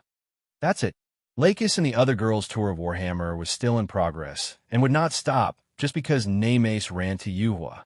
Under Amida's lead, Lakis and the others came to an extremely special room in Warhammer. This is the cradle of our babies. Usually, when work is over, we will come here to meet our babies. Of course, the sisters who don't have work to do have the task of taking care of the babies. Standing in front of the floor-to-ceiling window, Amida's face revealed a hint of motherly radiance. Following her line of sight, one could see that in the room that was decorated warmly and filled with childlike charm, there were children who were either crawling, sleeping, or playing with toys. Among them, some were only a few months old, while others were 2 or 3 years old. Counting carefully, there were at least 7 or 8 children in this room. Wow, babies. So cute. Looking at those soft and extremely cute babies, Amida could not help but feel motherly as she leaned on the floor-to-ceiling window and looked at them nonstop. Hee, do you want to go in and take a look? It's time for the babies to be active. We won't disturb the babies' sleep. Amida smiled, then looked at the snow-white lion beside Lakis. Little did she know that when she looked at State Zero had already laid down, his huge body almost blocking half of the floor-to-ceiling window. State Zero, looks like you don't want to go in. Lakis and State Zero looked at each other and nodded. Then, okay, let's go in. Oh, right, you have to take off your shoes. Okay. The time spent playing with the babies passed very quickly. When Gidelia realized that it was already very late, she gradually returned to reality from the baby's cute actions and expressions. Furthermore, the moment she regained consciousness, she sensed that someone was looking at her. Why? Are you tired of it? Lakis asked Gidelia as she teased the baby lying on her lap. No, I'm not tired of it. The babies are very cute. It's just that. Eudelia shook her head. When she subconsciously wanted to explain, she realized that Amida, who was originally in the room, had already left.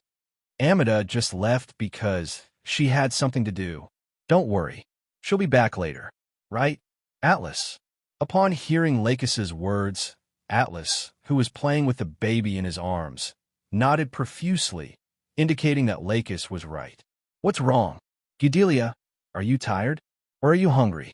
After responding to Lux's question and sizing up Eudelia with a doubtful gaze, Atlas asked his own question. No, I'm not hungry. It's just that, what do I think I'm doing now? Originally, I was going to go to Earth. But now, I'm sitting here playing with such cute babies. Eudelia seemed to be a little disappointed. Perhaps it was because in the previous incident, as the core figure of the incident, she could only watch the development of the situation from the sidelines and was powerless to do anything. Are you feeling anxious about your powerlessness? Eudelia. Lakis picked up the baby lying on her lap and put on the other side. After letting the baby play with the building blocks on its own, she looked at Eudelia again. However, this time, Lakis's gaze was not as gentle as before. Instead, it became serious. Eudelia's heart skipped a beat, but she still nodded. Yes, Lakis. From the moment I arrived at CGS, no, the Ironwool Group, I could only be a spectator, watching Commander Olga and the others work hard to protect me and bring me to Earth. Eudelia's gaze was downcast as she talked about her helplessness in the situation. Her thumb was moving unconsciously. Looking at Eudelia, who was depressed about her powerlessness, Lakis suddenly had an illusion. He saw his younger self in Eudelia, who could only act according to the plans of the adults. Eudelia Lana Bernstein. Since the July conference, she has become the hope of the various independent movement organizations on Mars and even the Martian people. She has constantly negotiated with the Earth's Abro government in an attempt to reverse the unequal economic development agreement signed between Abro and the independent Mars city of Carissa since the pioneering era. Lakis softly mentioned Eudelia's identity and pulled Eudelia's attention back to reality and made her look at her. For this reason, Eudelia Lana Bernstein wanted to understand the voices from the bottom level of Mars. She personally appointed Team 3, which originally belonged to the civilian security company CGS, to make this team composed of Martian orphans and even young men from Mars to be Eudelia's guards when she goes to Earth. Lakis Eudelia, who was abruptly exposed, looked at Lakis in surprise. Lakis did not stop. Instead, she nodded at Eudelia and continued. Originally, Eudelia Lana Bernstein's initial plan was to personally go and negotiate with Abro on behalf of Sher Meow for economic independence, but she didn't expect the situation to change so unexpectedly. Therefore, when Eudelia Lana Bernstein quieted down, she couldn't help but feel suspicious and hesitant. Am I right? When Lakis pointed out Eudelia's actions and thoughts one by one, Atlas looked at Lakis and Eudelia indifferently. He wanted to interrupt, but he didn't know what to say. Miss Lakis.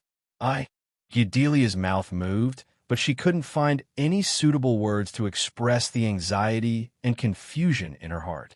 Looking at the little face that was gradually becoming anxious, Lakis suddenly smiled. Miss Lakis, you smiled. Do I really look ridiculous? As soon as Eudelia saw Lux's smile, she felt a little ashamed.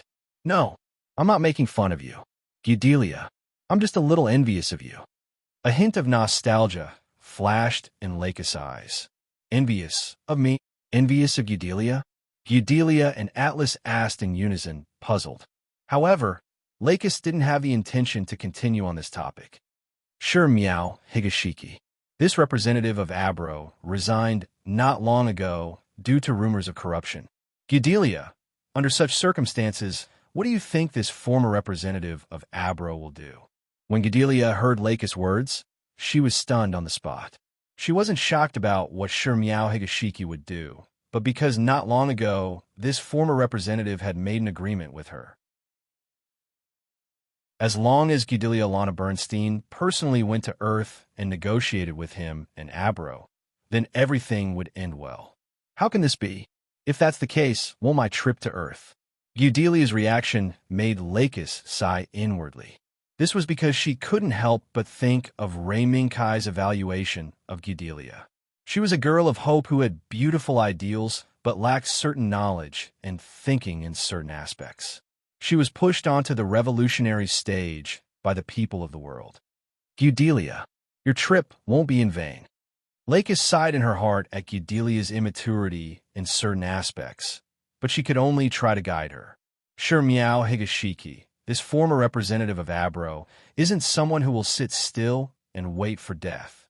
As long as you can successfully reach Earth, then you'll have the opportunity to accomplish what you wish for.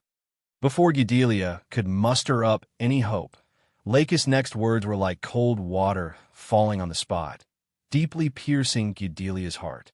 But during this process, it will definitely set off a storm that will restrain many organizations. This storm is not as simple as the street fights and independence parades you see on Mars. It is a terrible storm that will make individuals, groups, organizations, and even countries shed blood. Eudelia Lana Bernstein. At the July conference, you successfully united many independent organizations on Mars and contacted Abro. You, who obtained a promise, aren't a weak and ordinary girl. The key to this storm is in your hands. As long as you make up your mind, this storm will sweep across Earth and even the human world in the outer circle. Of course, many organizations coveting the key in your hands will appear one after another in front of you. They will either threaten, bribe, or kill you. Chapter 689. Cough cough. I seem to have gotten the chapter number wrong recently. Planet Sway finally appeared in front of Warhammer and Yuhua. Its appearance probably meant that the Taiwa Regiment was about to reach an important turning point in their journey. Looking out of the porthole, Lei Minkai knew that it was time for him to make an appearance. Looking at the large planet patrol ship that was gradually enlarging due to the shrinking distance, Planet Sway, Lei Minkai knew that it was time for him to make an appearance. During the journey that Tabins led the Ironflower Regiment to Planet Sway, Minace had tried to use various reasons to ask Olga about Rei Minkai. If it weren't for Lei Minkai's repeated warnings to Olga and the others, Lei Minkai's existence would have been discovered by the old Taoist priest Name's with his diplomatic skills. However, no matter how they try to hide it, it was time for Rei Minkai's existence to appear on the stage. Now, the gradually approaching large planet patrol ship, Planet Sway, might be the opportunity. I've been talking to Eudelia a lot recently. Lux's voice came from behind, gentle but with a hint of regret. It seems that you don't think highly of Eudelia. Lux. Rei Minkai could tell from Lux's voice that this pink princess was not optimistic about Eudelia's future development. Lux shook her head slightly, and like Rei Minkai, she looked out of the porthole at Planet Sway, which was getting clearer and clearer. When I communicated with Eudelia before, I realized that the ideals that Eudelia pursued were too idealistic.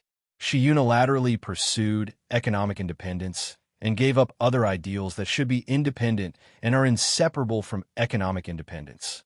Even if such ideals could be realized, the result would only be to become someone else's meal. Pursuing economic independence on Mars would improve the living environment and living conditions of the people on Mars. At the same time, it would also give the orphans a chance to get out of their current situation. This was the most important part of Eudelia's ideals. But in Lux's eyes, even if she successfully pursued it and obtained the ultimate economic independence, in the absence of the power to protect this fruit, it was just a beautiful dress that could be arbitrarily taken away by others. Because a weak person would not be able to protect the delicious food in their hands. Lakis, this is Eudelia Lana Bernstein.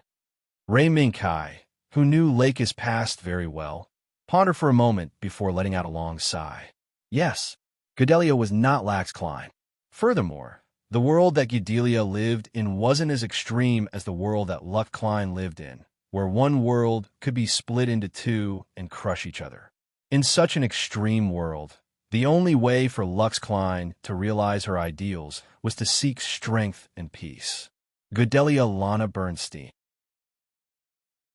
This noble girl born in the Mars Independent Autonomous Region, Kreese, had once strayed into the slums when she was young and witnessed all kinds of human tragedies.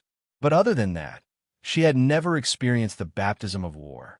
Therefore, in the absence of the cruel baptism of war, and under the rule of Lars Horn, who had unparalleled supreme power in the Earth's circle and the outer circle, this noble girl who had the ambition to liberate Mars and make Mars independent had never thought of that path. It was no wonder that Lux, who had stepped onto the battlefield and embarked on the path of seeking to realize her ideals, could not stand Gedelia's stubborn ideals. Ray Minkai glanced at Lux. When he saw that Lux seemed to be planning something, he sighed slightly and told her another secret about Gedelia Lana Bernstein. In fact, from a moment Gedelia Lana Bernstein was born, her fate had already been manipulated by someone.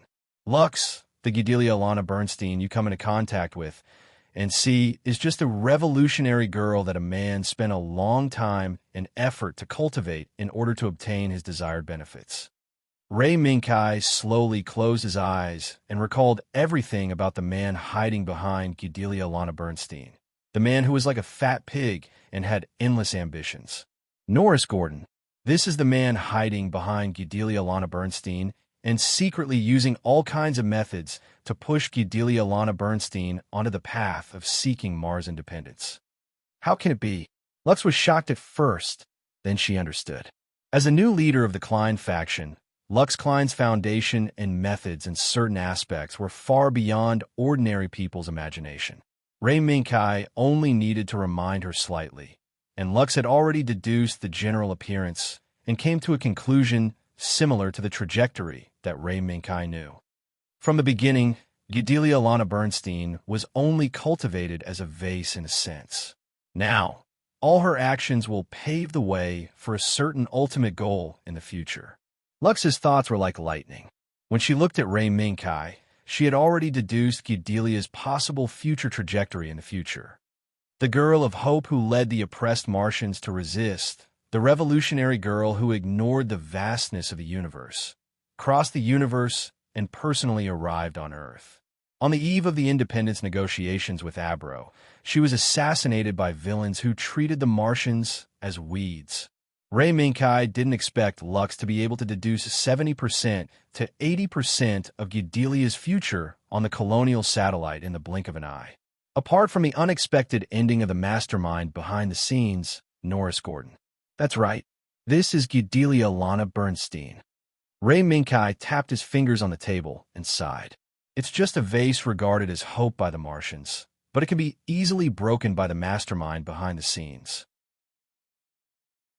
After learning the truth about Gedelia Lana Bernstein from Ray Minkai, Lux's dissatisfaction with Gedelia Lana Bernstein gradually began to fade. In the end, Gedelia's current goals and ideals were probably instilled in her by the mastermind behind the scenes. Perhaps in Gedelia's heart, there were hopes, expectations, and dreams that she wanted to achieve. However, under the control of the mastermind behind the scenes, these so-called ideals were just lights embellished on the beautiful vase. In other words, even if this Yuhua is far away from Mars, Gedelia's actions are still monitored by Mars. As soon as this thought appeared, Lux suddenly realized. She had already guessed the key chess piece that was subconsciously influencing Gedelia's actions. Having said that, Lux had no intention of exposing the chess piece, because, in Lux's heart, she seemed to have begun to plan something. Vase overturning, Ray Minkai looked at Lux's beautiful but faintly charming eyes, but he had no intention of speaking the words in his heart. After a long time, Lux slowly breathed a sigh of relief. Then she blinked her beautiful eyes and looked at Ray Minkai. What do you plan to do next, Kai? I'm afraid we can't hide our existence anymore. What else can we do? Let's go see the most terrifying man in the outer circle. In the core area of the large planet patrol ship Jupiter Conglomerate, in front of the mansion where the representative of Divac was located, a group of bodyguards was dumbfounded as they looked at the group of people who had just walked down from the small boat. No, it should be said that it was the huge and extremely fierce pure white lion standing behind the group of people. Oh, I wanted to say that the mansion of the most terrifying man in the outer circle is in front. But in front of your partner, Kai. This sentence seems to have become a joke. Minace, who had changed into a solemn black suit, sighed helplessly. He also shifted his gaze from the pure white lion standing behind the crowd to the group of bodyguards who were dumbfounded and gradually became nervous. Yo, long time no see. Don't worry. That fellow is full now, so it won't suddenly bite people. Besides, its list of food doesn't seem to include humans. Minace, half serious, half joking words finally pulled the bodyguard attention back. But the bodyguards wouldn't be amused by Minace's words that seemed to be a joke.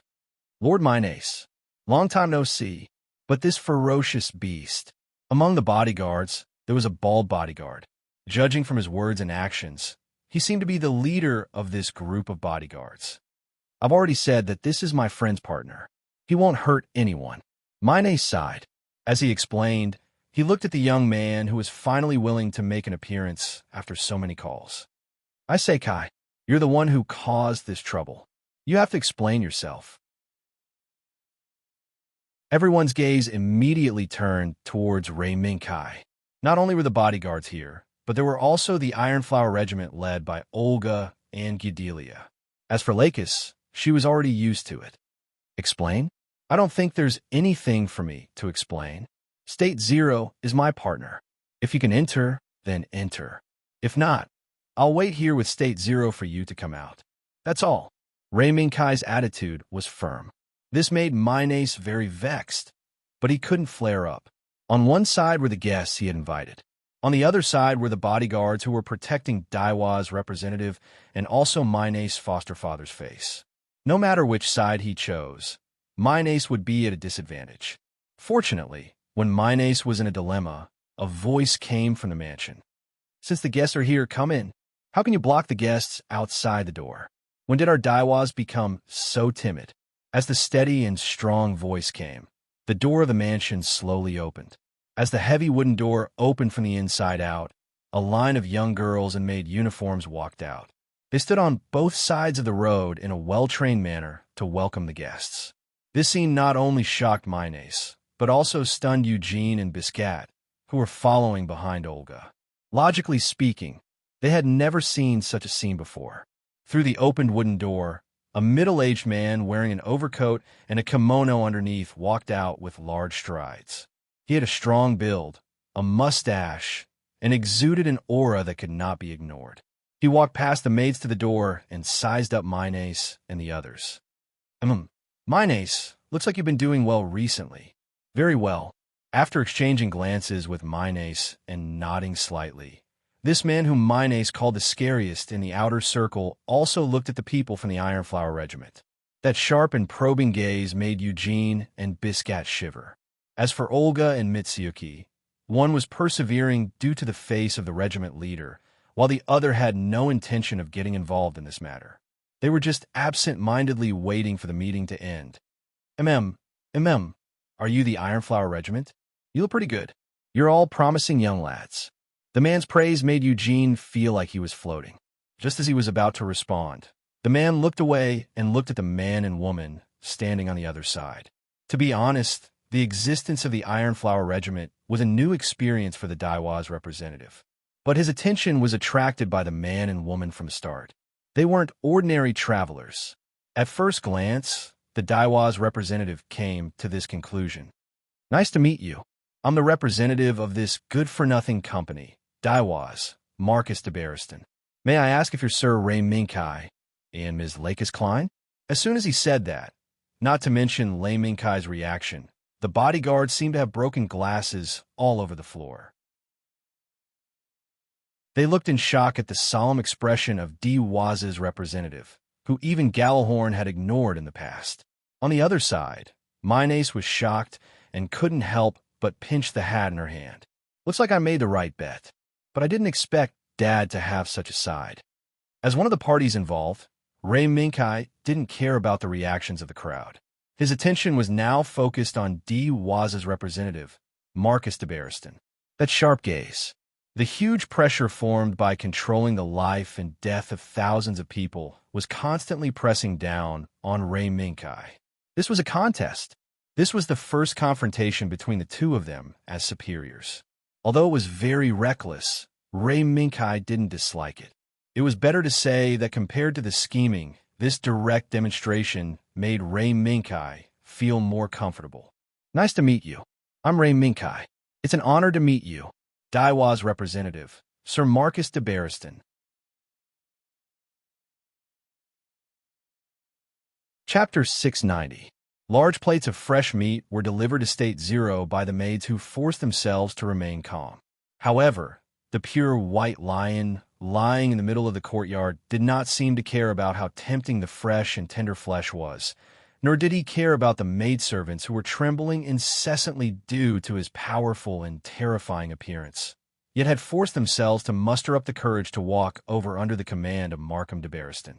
Why? Could it be that it was already full before coming here?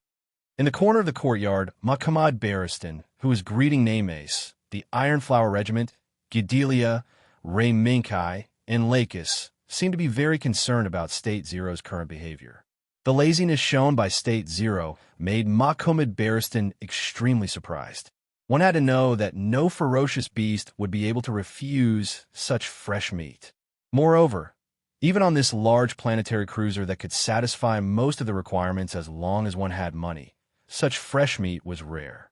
No, State Zero's food is not this. Ray Minkai looked at the creamy, sweet omelet on the table and explained half jokingly and half seriously. Machamad was very surprised by this.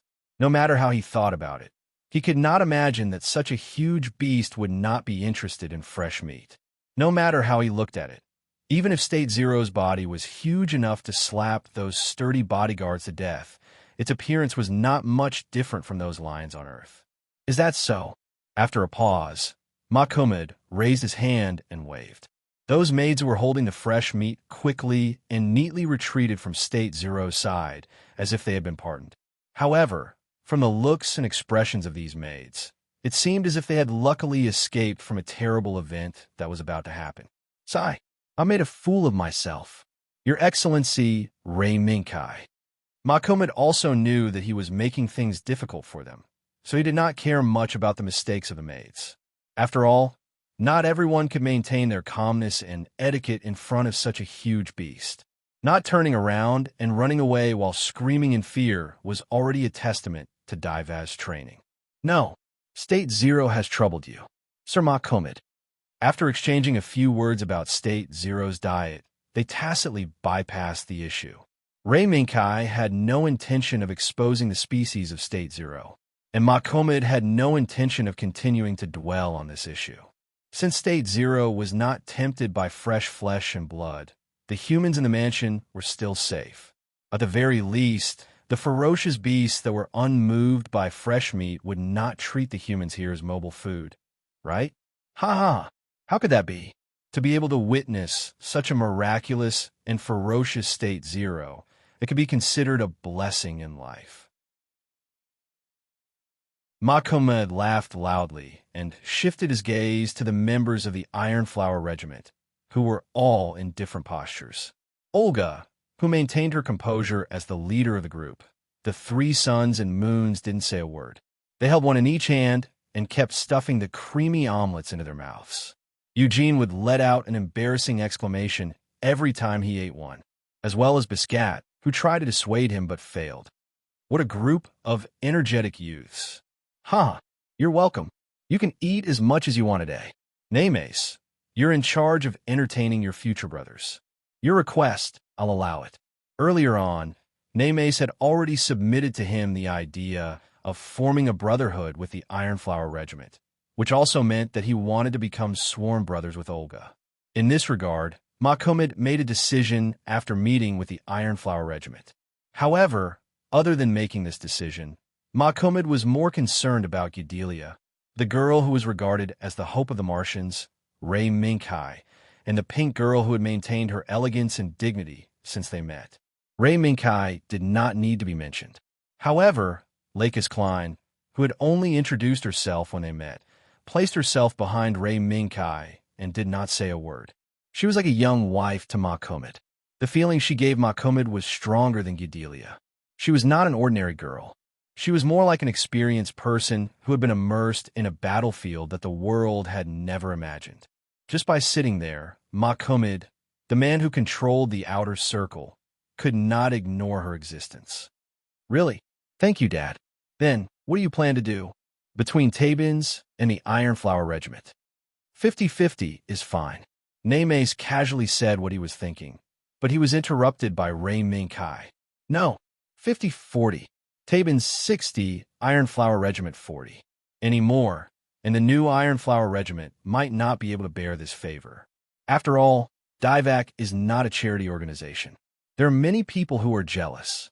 In a few words, Ray Minkai decided on the future dividends of Tabins and the Ironflower Regiment. As the head of the Ironflower Regiment, Olga could not get a word in. But Olga had no opinion on this. Being able to maintain the dignity of a head was already Olga's limit. Inadvertently, Olga subconsciously gave Lei Minkai the right to decide on the details of becoming sworn brothers with Tubbins while maintaining his composure as the leader of the regiment. Ha ha! Interesting. Nemes, His Excellency Ray Minkai is right. Divac is not a charity organization. As a new member who just joined Divac, the treatment of the Ironflower Regiment itself is enough to make others jealous. Not to mention splitting it 50-50 with your Tabins. So, 60-40 between you two. Tabins 60, Ironflower Regiment 40. It's decided. After catching his breath, Mahkumid waved his hand. All right. Nemes, you and Olga should have some matters to settle, right? I'll leave this place to you. I'll go in with His Excellency Ray Minkai. Although Gidelia's name wasn't mentioned, from Mahkumid and Lei Minkai's gazes, it was clear that they wanted to negotiate with Gidelia. Moreover, when the two walked into the mansion side by side, Lux also walked to Gidelia's side. Stand up, Gidelia. Now this is your battlefield. Yes. Now, this was Gidelia's battlefield. Just as Lakis had speculated, there were only two choices in front of her, waiting for her to choose the battlefield.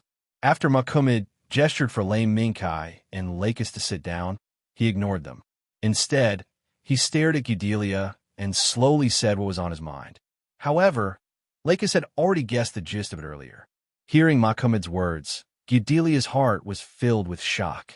In the beginning, she didn't take Lakis's conjecture too seriously, and only wanted to try her luck when she came into contact with Mahkumid. She wanted to see what he wanted. In the end, Lux's prediction was so accurate that it shocked Gidelia.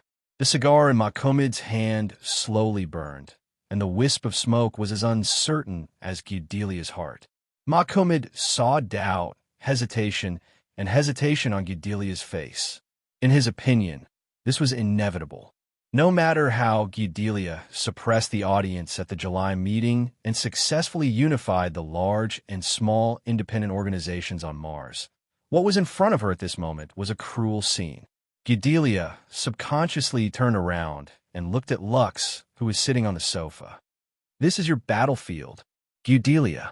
I've said before, no matter how beautiful your ideals are, on the path to realizing your ideals, you'll have to step on a path full of blood and thorns. Lux's gentle voice was describing a choice that could not be regretted. But Gidelia opened her mouth but didn't say anything. Gidelia, if you're lost, ask yourself what's in your heart. Is this really the ideal you want? After saying that, Lux nodded at Mahkumid to express her apologies and didn't say anything else. That was all she had to say. If Gidelia hesitated again, then Lux would not continue to guide her growth in the future. After learning that Gidelia Lana Bernstein was a vase that Norris Gordon spent more than 10 years cultivating, Lux had the idea of helping Gidelia get out of her current situation, but the most fundamental factor was still Gidelia. Mahkumid nodded slightly at Lux, indicating his response. He also looked at Ray Minkai.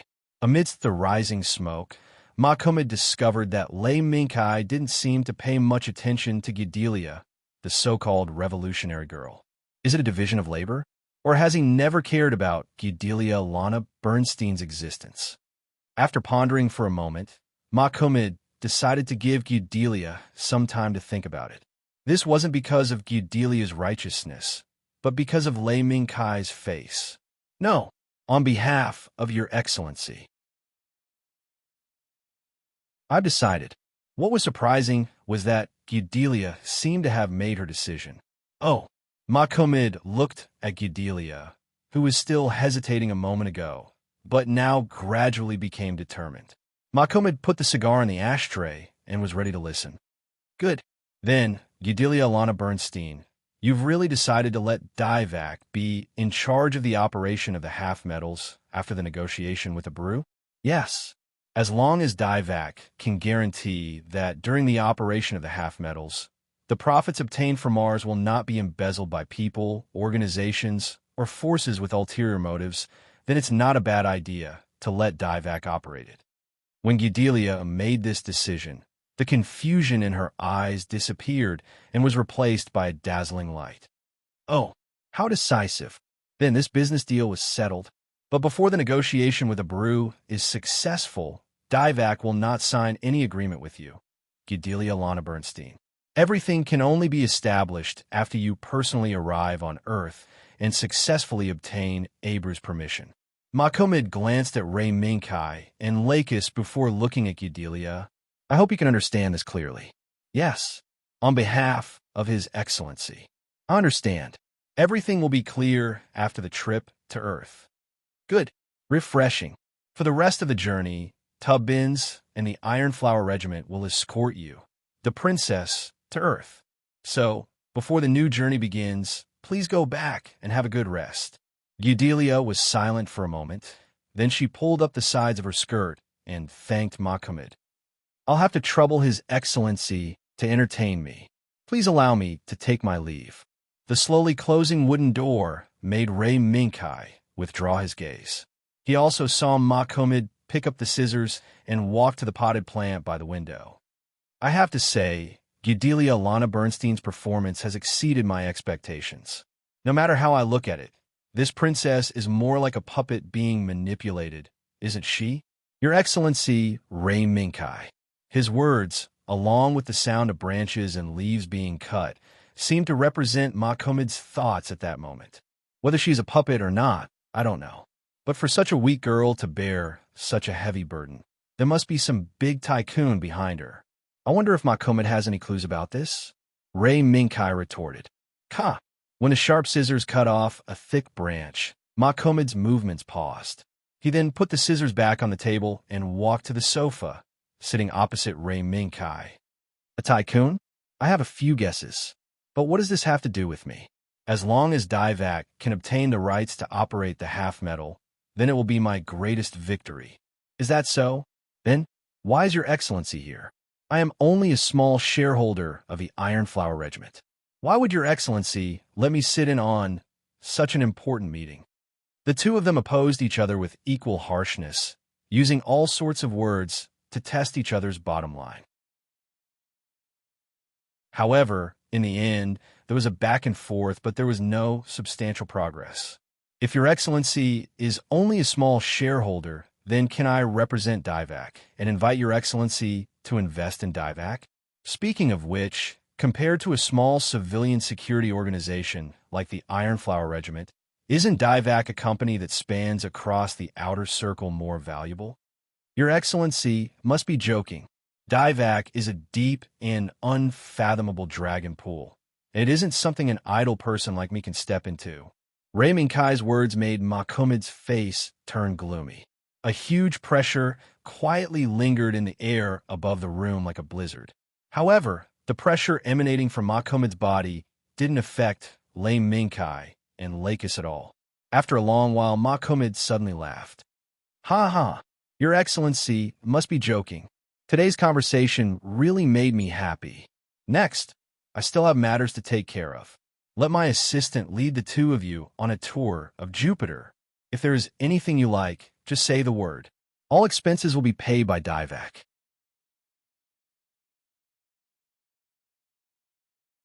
Chapter 691.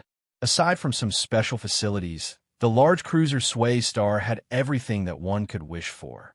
Apart from eating, drinking, and having fun, there were also technical areas related to space navigation. For example, spaceship modification, MS modification, weapon purchase, and other eye-catching businesses. Under this busy and bustling scene, there was a relatively quiet area that only a few people were qualified to enter. That place was a training ground specially provided for the MS pilots under DIVAC. It was a training ground for the practical operation of MS piloting skills. Today, this training ground was temporarily closed under Markamad's orders. Apart from the Ironflower Regiment and Tubbins personnel, only the old man in charge of DIVAC's MS equipment was there. At this moment, it was precisely because Markamad was interested in the 3 suns and moon, as well as the Barbados he piloted, that he deliberately proposed the idea of letting DIVAC's professionals prepare Barbados. On this point, Ray Minkai of course agreed. If they only relied on the Ironflower Regiment's Nadi and Takaki to prepare, Barbados would not be able to recover its original performance. The 3 suns and moon did not object to this point, nor did they have any objections. After all, in the previous battle with Tubbins, even with the Alea system program written by Ray Minkai, it could not offset the huge performance gap caused by the many flaws in the hardware. After coming to Jupiter and seeing DIVAC's strength and many other situations, the 3 suns and moon's thirst for power became more and more urgent. It's about time to start. As the program was entered into the system that controlled the operation of the MS training ground, the old man, who had his hair tied behind his head with a hair band and wore a pair of small glasses, looked at the steel giant standing on the left side of the training ground, Gauda Barbados. One of the 72 demons of the end of the Calamity Sacrificial War, the MS body that was crowned as a Gundam. Who would have thought that I'd be able to build a legendary mech myself one day? Although the old man looked quite old, the movements of his hands dazzled the young men. Putting everything else aside, just operating the console that was filled with words that the youths of the Taiwan Regiment did not recognize was enough to make them feel dizzy. Is Barbados really that powerful? Olga looked at everyone's expressions and saw the puzzled looks on the Ironflower Regiment's faces one by one. Then he asked the old man subconsciously, Of course, this was one of the 72 demon gods that had ended the disaster Sacrificial War, a mythical Mecha named Barbados. As long as I can personally restore it to the state it was in during the sacrificial disaster, then my life will be complete. The more the old man spoke, the more excited he became. He even wanted to start preparing for Barbados immediately. Cough, cough. Well, old master, don't be in a hurry. Now, let's let them see what Barbados needs to adjust. Minace, who was standing by the side, smiled and tried to smooth things over. As a transport organization under DIVAC, Tabans naturally didn't lack opportunities to communicate with this old man. Therefore, Minace was well aware of how obsessed this old man was with MS. Right. Let's do the simulation first. The old man nodded in realization, but when he nodded and debugged the simulation program, he couldn't help but mutter, "What's this? Didn't you say that Barbados had already fought many battles before coming here? If it's battle data, just extract it directly. Why do you have to do this?" Suddenly, the old man cried out in surprise, attracting everyone's attention. "All right, I've never seen the other mecha before. What's its name again?" Freedom Gauda, old master. Its name is Freedom Gao." Delacus looked at the old man's shocked expression and couldn't help but smile. Freedom Gauda? All right, can that pair of wings fly?" Not only was the old man surprised, but he also asked a series of questions, giving the Ironflower Regiment and Tabans a headache. "How? Hasn't it started yet?" Just as the old man was muttering and couldn't complete the activation of the program, a figure appeared at the entrance of the training ground. And around this figure, those valiant bodyguards had entered the training ground first, occupying all the viewpoints and controlling the situation of the entire field. "Oh, Dad, you're here." The old man is still talking about Barbados and Freedom Gauda. As soon as Mingace saw Makumid's arrival, she immediately went to greet him. "Oh, Barbados, is there still a Freedom Gundam?" Makumid raised his eyebrows. He glanced at Barbados, who he had already seen in the information sent back by Namace. Then he turned his gaze to the other side of the training ground. He saw an unfamiliar body with a pair of steel wings folded behind it. Miss Lakis, is this Sir Rayminkai's Mecha, Freedom Gouda? Lakis nodded slightly when she heard Mahkomed's question. Yes, that's Kai's Mecha, Freedom Gouda. It looks so mighty. Then, let me look forward to the power of Sir Rayminkai and Freedom Gouda. Mahkomed's arrival stopped the old man's nagging, and it was time for the simulation battle to begin. Sir Rayminkai, Sir Three Suns and Moon, although the weapons you're using have been processed and won't cause much damage to the mecha, please be careful. Mingace exhorted, then raised her hand and said, Begin. Before Mingace finished speaking, the training ground was suddenly filled with the sound of wind and thunder. In an instant, the bulletproof glass that separated everyone from the training ground rattled, and the bodyguard protecting Mahkomed were shocked. They subconsciously rushed in front of Mahkomed, trying to block any possible accidents. Stand down. Don't make a fuss. Mahkomed didn't expect the simulated battle to be so intense right from the start. He also didn't expect his bodyguards to be so sensitive. They didn't care about what was going on at all and only knew how to charge in front of him. Boom! Before the bodyguards could react, the sound of metal clashing filled the training ground, deeply piercing everyone's ears. The youths of the Iron Flower Regiment covered their ears, and there was a trace of pain on their faces. Olga and Mingace looked at the mecha that had clashed with each other excitedly, and there was a trace of fanaticism in their eyes. This is really incredible. Mingace looked at the two mecha that were waving the sword in their hands and couldn't help but exclaim. On the training ground, Freedom Gouda held the sword with both hands and swung it at Barbados alternately, creating a whirlwind of sword light. Pong, pong, pong. Barbados, who was holding his katana, gripped the hilt of his sword tightly with both hands and methodically blocked the slashes from the Freedom Gundam. However, from the increasingly obvious flaws in Barbados's continuous retreat, if he continued to be suppressed by the Freedom Gundam, he would definitely be defeated by the Mitsurugi and Barbados. How exactly do you use this sword? Through the Alea consciousness system that was connected to Barbados, the Three Suns and Moons weren't unfamiliar with this sword named Tachi. However, they still couldn't figure out how to use this sword to attack. On the other hand, under the control of Rayminkai, Freedom Gouda, who was holding the sword with both hands, was like a swordsman. Every move of Freedom Gouda's could make Barbados run for his life, and the Three Suns and Moons grit their teeth and endure the attacks bitterly. How can this be? Three Suns and Moons. It's only been a few days, and you've already forgotten the main points of the training? Freedom Gouda waved the sword with his right hand and released a sword light that was enough to take away Barbados's vision. He also silently raised the sword in his left hand and charged toward Barbados's cockpit. As long as this attack pierced Barbados's armor, the simulation program would announce Barbados's defeat on the spot. However, would this simulation training really end so easily? Clang! Freedom Gouda's attack, under the cover of the sword light, was actually blocked by Barbados's left arm. The huge impact not only filled the training ground with a loud collision sound, but it also made Barbados's left arm shake continuously. However, no matter how terrifying the power coming from Freedom Gouda was, Barbados's left arm still persisted as the last line of defense. I didn't forget.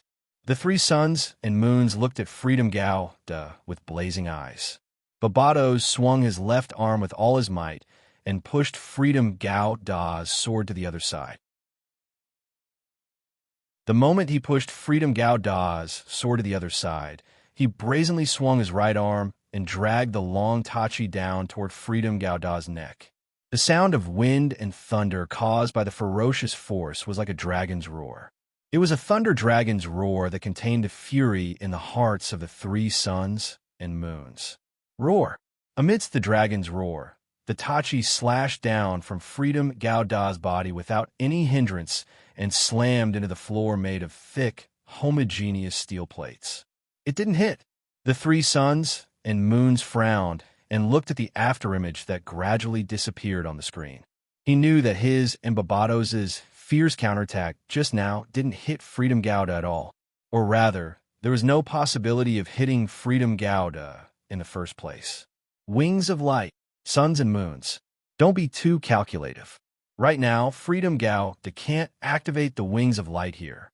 Ray Minkai knew that the scene just now would definitely remind the three suns and moons of the scene where Freedom Gauda activated the Radiance Bearer.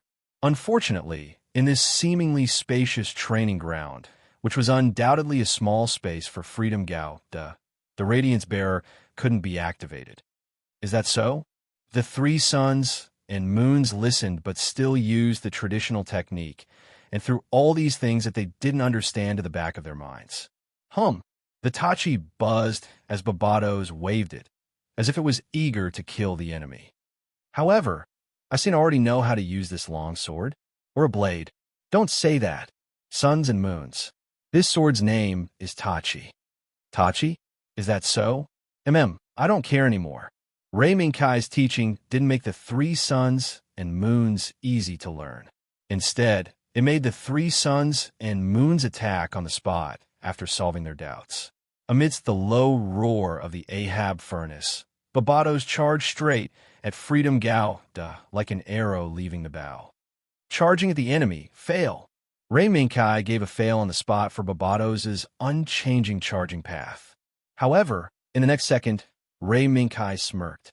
No, today's lesson is just close-range combat. Freedom Gauda's hand shook, and the two swords in his hands once again swept up waves of sword light, enveloping the charging Barbados. Clang! Clang! The moment the two swords collided, the Tachi in Barbados's hand had already blocked Freedom Gauda's two swords, forcing Freedom Gauda to open up. Chance! Suns and Moon's eyes flashed, and he caught this fleeting opportunity on the spot. However, before Barbados could change his move and stab toward the Freedom Gundam's cockpit, a violent collision followed. Barbados was sent flying into the air, rolling and crashing into the wall made of cold, uniform steel plates.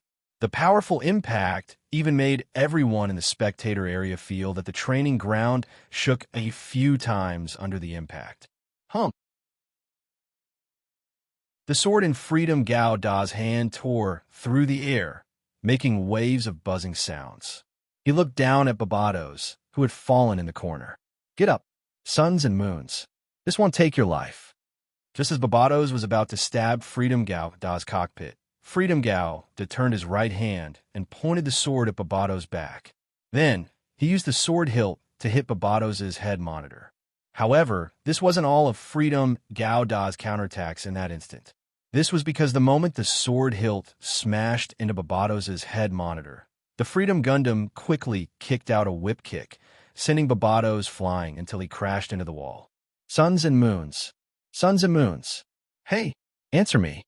Seeing Barbados being sent flying by Freedom Gauda, Olga immediately rushed to the old man's side and tried to contact Barbados, but she didn't receive any response. Cough. Cough. A series of coughs sounded in Barbados's cockpit. The three suns and moons, who didn't answer Olga, slowly raised their eyes and looked at the Freedom Gundam with their dizziness. No matter what they looked at, they would see blurry images. This attack is really ruthless. Hey, Barbados. Freedom Gauda, isn't he very strong? The sound of wind and thunder exploded again. Freedom Gauda rushed to Barbados and punched Barbados's cockpit. The terrifying impact knocked the three suns and moons unconscious on the spot. Suns and moons. The members of the Iron Flower Regiment were unable to react to the sudden change in the training field. However, the moment they reacted, they swarmed down the training field and ran in front of Barbados, trying to open the cockpit and rescue the three suns and moons from the cockpit.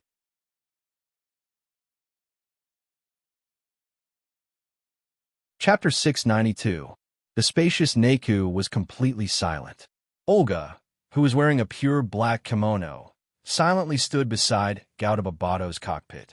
She looked at the three suns and moons who had been unconscious since the simulation battle and still showed no signs of waking up.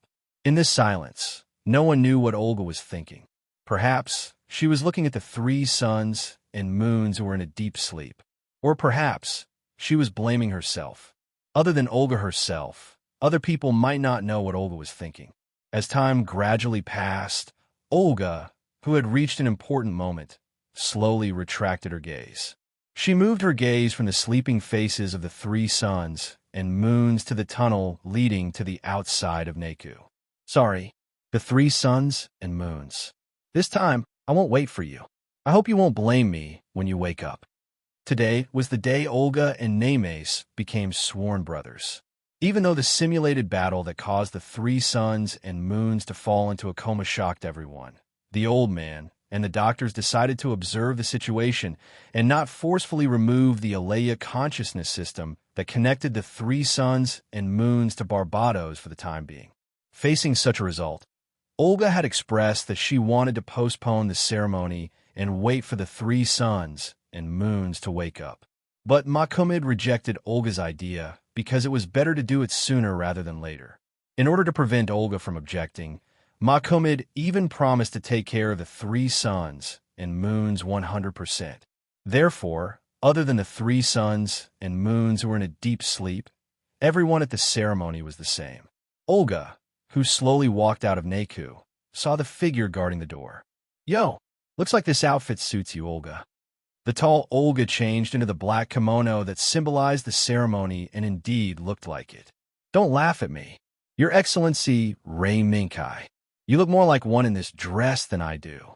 Olga heard Ray Minkai praise her outfit and couldn't help but shake her head. Instead, she praised Ray Minkai's outfit. Is that so? Sorry.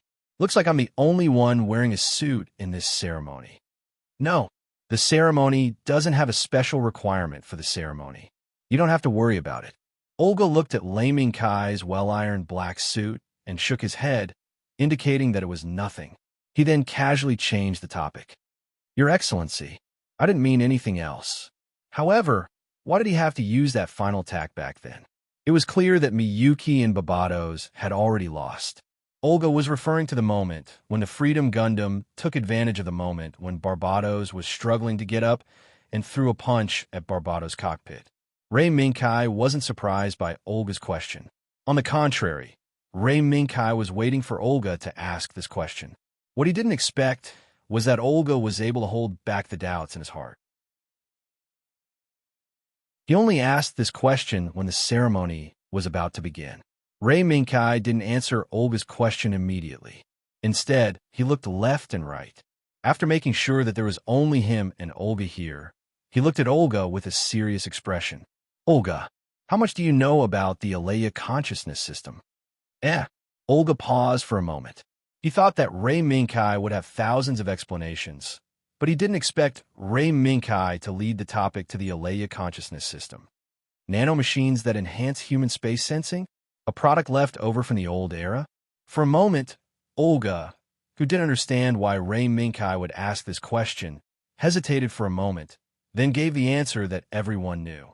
That's right. The Alea consciousness system is an ancient technology born during the sacrificial war era. The reason for its birth may have been lost in history, but the most common explanation in the world is that this technology was developed and created under the premise of fully activating and utilizing the potential of MS. Ray Minkai talked about the history of the Alea consciousness system. Some of this history was known by Olga, but some Olga didn't know. But through the Alea consciousness system, humans obtained Gao Da's name, the terrifying power of the 72 demons. From that moment onwards, the curse followed the pilots who survived the implantation of the Alea consciousness system and became the pilots of the 72 demons. Ray Minkai slowly exhaled, looking at Olga, who was sometimes confused, sometimes understanding. The power displayed by the legendary 72 demon gods is so terrifying. But with the release of this power, the pilots who piloted the 72 demons would be connected to the Alea consciousness system and gradually assimilated with the 72 demons. Speaking until here, Ray Minkai shook his head and turned his head to look at the dome of Jupiter. No, that's not assimilation. It should be said that Using sacrifice can be slightly more accurate to describe the situation that the pilots who further release the power of the 72 demons will face. Sacrifice. Olga was shocked, subconsciously thinking of the current situation of the 3 suns and moons. His sleeping appearance made him look like a human whose soul had been seized by something. Don't worry. Right now, the 3 suns and moons are just unconscious. A normal coma. This I can guarantee. Raymond Kai's words made Olga relieved, but then Olga's heart clenched. Wait, Your Excellency, could it be the attack that you piloted Gao was to stop the 3 suns and moons sacrifice? In the end, Olga couldn't believe the conclusion that she came up with. And it's very possible. Ray Minkai nodded, then revealed a trace of self-mocking smile. This might be an accident. I didn't think that the 3 suns and moons' desire to win was so strong. So strong that even if it was a simulated battle, they would do anything to win. Ray Minkai's gaze moved away from the dome and landed on Olga's face. Olga, I heard about the things that happened when you were young. Perhaps the reason why the 3 suns and moons have such a strong desire to win is because of you. Me? In an instant, Olga's mind recalled the time when they were young. In order to avoid being bullied by others, the young 3 suns and moons actually shot an evil person to death in front of Olga. After that, the 3 suns and moons who were holding the smoking gun with trembling hands looked at Olga calmly and asked that question. Probably, this is the root of everything. These memories continuously flashed in Olga's mind, causing her to lower her head and sigh helplessly and vexedly. This bastard, the 3 suns and moons. It was obviously just a simulated battle. When a straight suit appeared in front of Olga, Ray Minkai's hand patted Olga's shoulder. If there's a chance, talk to the 3 suns and moons. If the 3 suns and moons continue like this, sooner or later, they will become Barbato's food. Food, is it? Olga's gaze became sharp, as if she was thinking about something. Yes, perhaps at the very beginning, the 3 suns and moons will lose an eye, then his left hand, left leg, and even half of his body will become unconscious until his soul completely falls into Barbato's Alea consciousness system. This was not Ray Minkai's alarmist words. If, at the end, the 3 suns and moons will most likely end up in a vegetative state. Olga clenched her teeth and finally took a deep breath. I know, Your Excellency Ray Minkai. Now, I will go and complete the ceremony, then wait for the 3 suns and moons to wake up, then talk to him. Okay. Before Olga could take a few steps, Ray Minkai's voice sounded again. If you have a result with the 3 suns and moons, you can tell me. I probably have some ideas. Olga's footsteps paused, then she nodded slightly. I know. Thank you very much. Your Excellency Ray Minkai. The conversation before the ceremony ended just like that. Until the start of the ceremony, Ray Minkai and Olga did not talk about the 3 suns and moons again. The two of them acted as if this conversation had never happened and carried out their activities according to the schedule of the ceremony as usual. Miss Lakis, this dress suits you very well. The moment Ray Minkai stepped into the ceremony venue, he heard exclamations from the side. In the blink of an eye, he saw a group of women surrounding Lakis, praising her, who had changed into a black dress and had her pink hair tied into a high ponytail with a white ribbon.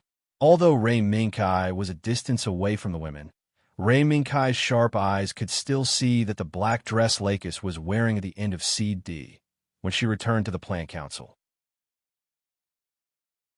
Needless to say, Lakis's outfit did indeed surprise Ray Minkai. Disregarding everything else, just Lakis standing there was already the focus of everyone's attention. Even Gudelia, who had changed into an off-shoulder black dress and tied up her blonde hair, paled in comparison. As for the other women, there was no need to talk about them.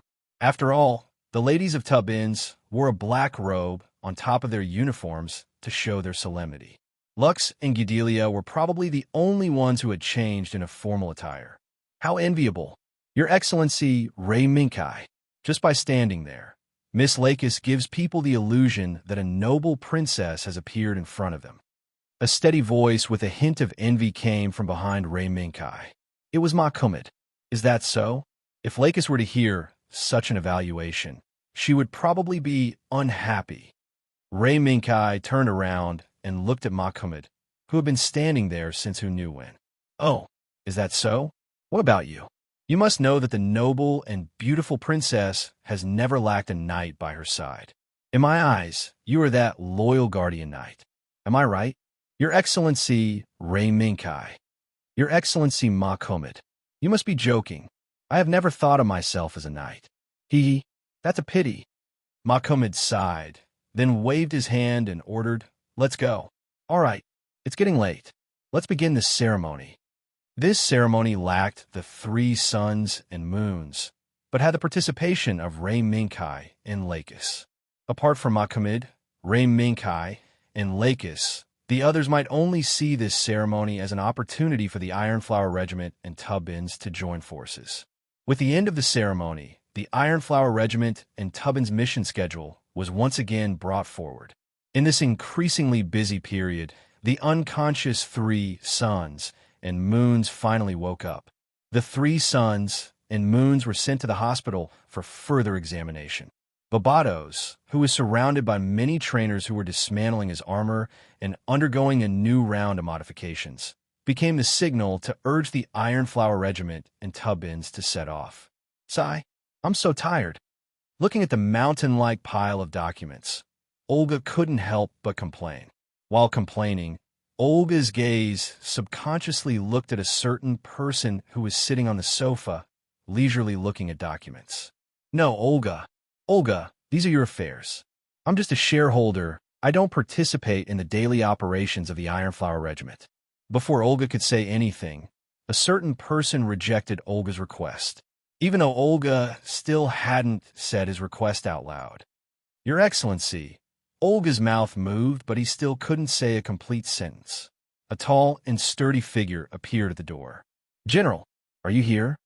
Without looking, this tall and sturdy figure was Zhao Hong.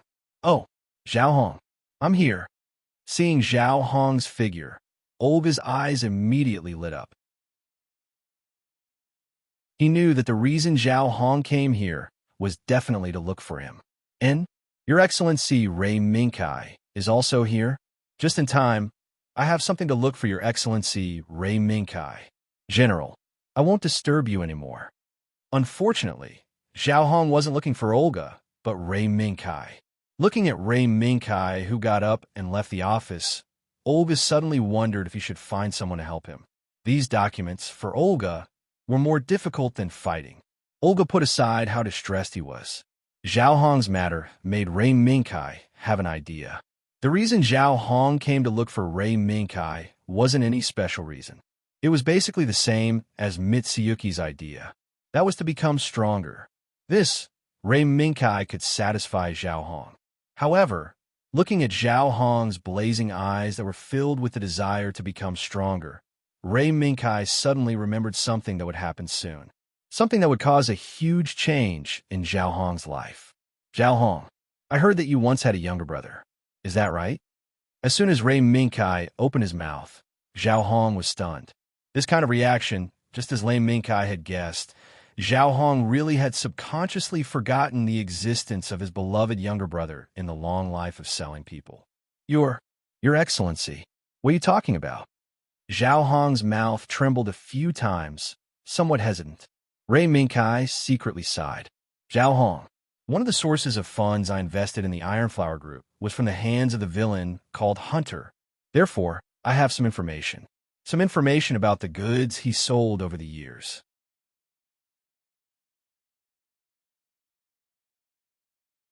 Chapter 693.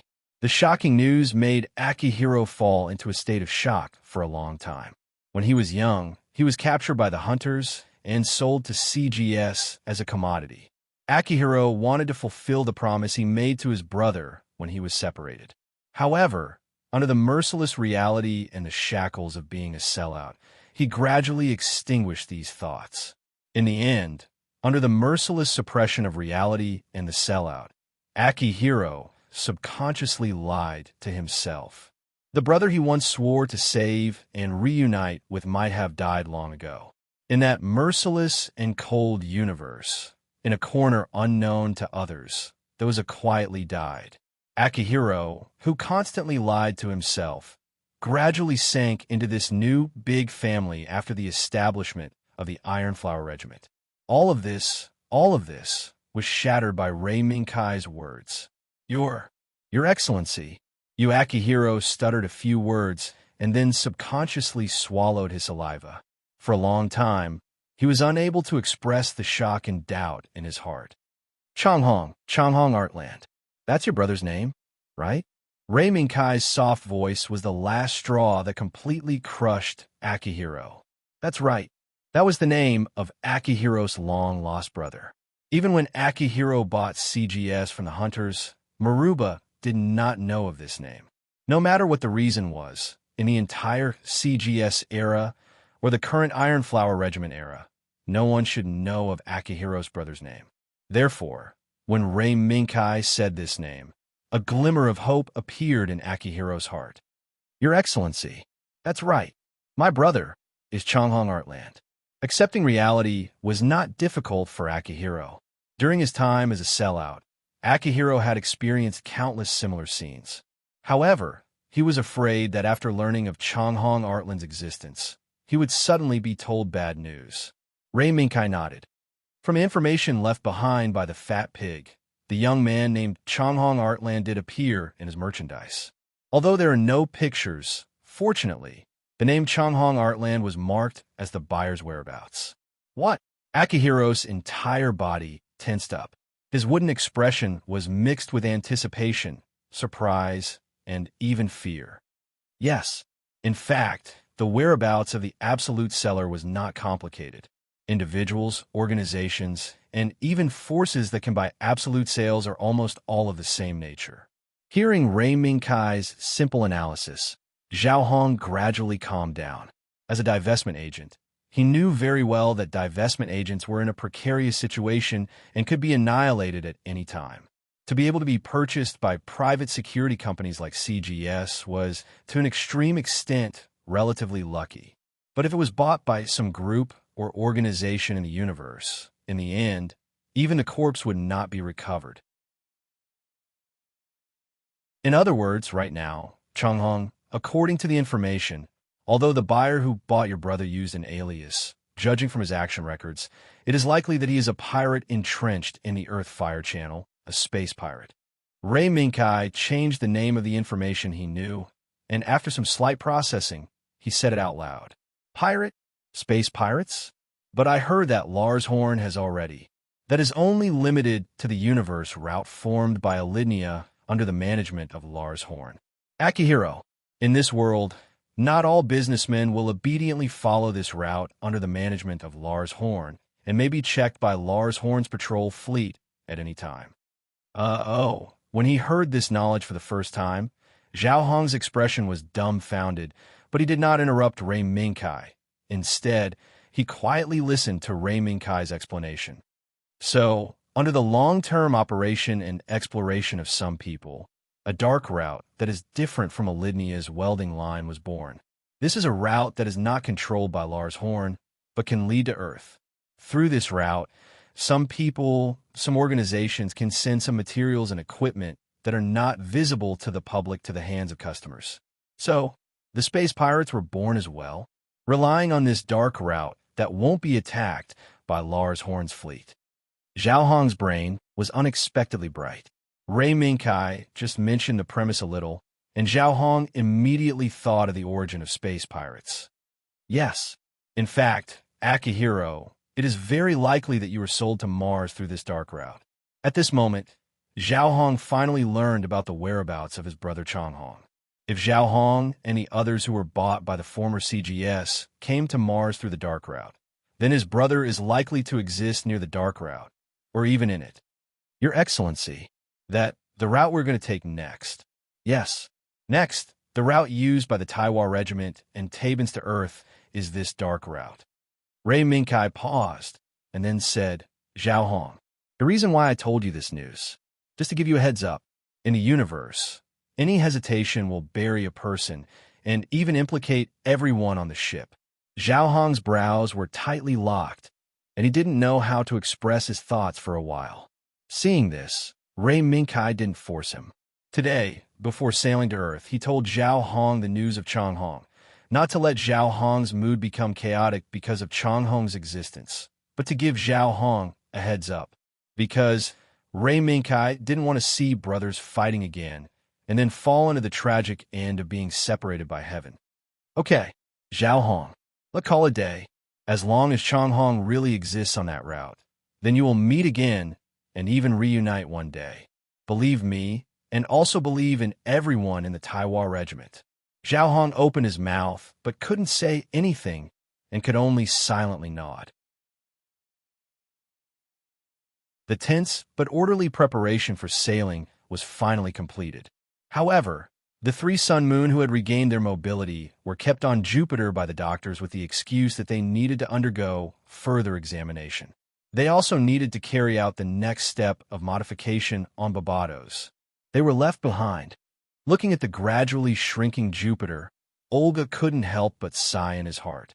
Before they set sail, Olga did follow Lei Mingkai's suggestion and talked to the three suns and moons. The result was predictable.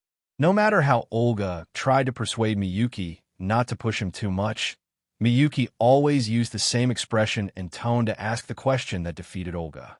It seems that the conversation between you two didn't go well.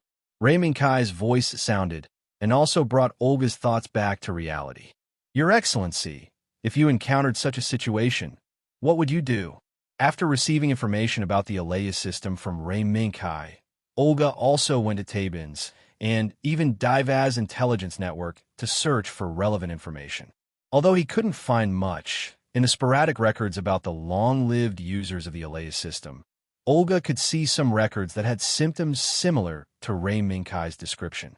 Even if these long-lived users of the Alea system were piloting mobile engineers, Olga couldn't ignore these sporadic records.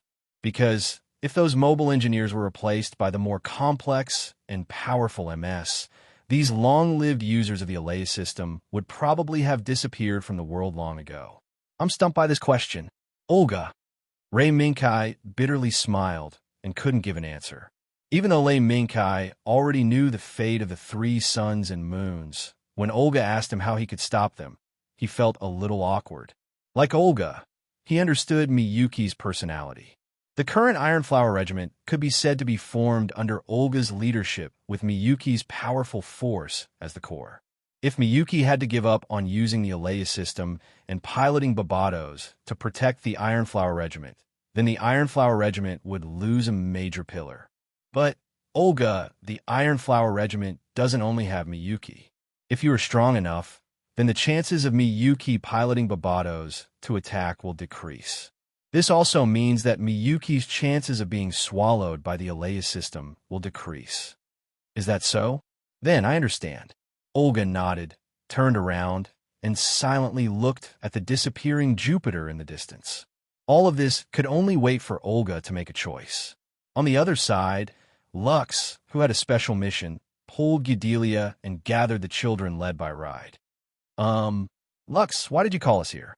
Although he was able to stay with Lux, who was extremely popular among the Ironflower Regiment, Ride had a bad feeling when he saw the iron coffin placed in the corner of the room and the books beside it. This iron coffin wasn't a literal thing, but the best medical machine that Ray Mingkai could find through Market's connections before they departed. Ray Mingkai remembered clearly. In the final plot, that damned butterfly girl bounced back and forth on the edge of life and death again and again. Although a certain mother's great power played a role in this, it was undeniable that this world's medical machine might have unexpected miraculous effects. Learn. Lux's words were concise and clear. Gudelia, who stood beside Lux, revealed a faint smile. Ride and everyone. From today onwards, you have to learn the knowledge in the books and use the medical machine behind us to treat our comrades who might be injured on the battlefield in the future. What? Treat? Us? Learn the knowledge in those books. Ride's companions began to discuss with each other. If it was a battle, Ride and his companions were naturally mentally prepared. However, if it was learning the knowledge and using the medical machine, it would be harder than ascending to the heavens for Ride and his companions. Clap. Lux clapped her hands lightly and pulled Ride's attention back. All right, don't doubt your own ability. You're still in the golden age of learning, and you're all carefully selected candidates from the Ironflower Regiment. As long as you're willing to work hard, it won't be difficult to learn how to operate this medical machine. Am I right? Lux's method of dealing with children was extremely skillful. In just a few words, Ryder's little friends were settled and even ignited the enthusiasm of these little friends to learn. But looking at his companions who even held the books upside down, Ride was still a little confused. Why do you want us to use this medical machine? Lux, you should know how to use it too, right? We should have more important things to do. Hearing Ride's question, Lux and Gidelia looked at each other and smiled. Gidelia, can you teach them? Gidelia gladly agreed. After a glance at Gidelia, who had adjusted the books in her companion's hands and started teaching, Lux turned to Ride again. Ride, are you a little disappointed that you were transferred from your previous position? You feel that you can't fight with your companions anymore, right? Ride bit his lips and nodded. In Ride's naive outlook on life, everyone in the Ironflower Regiment lived for the sake of fighting.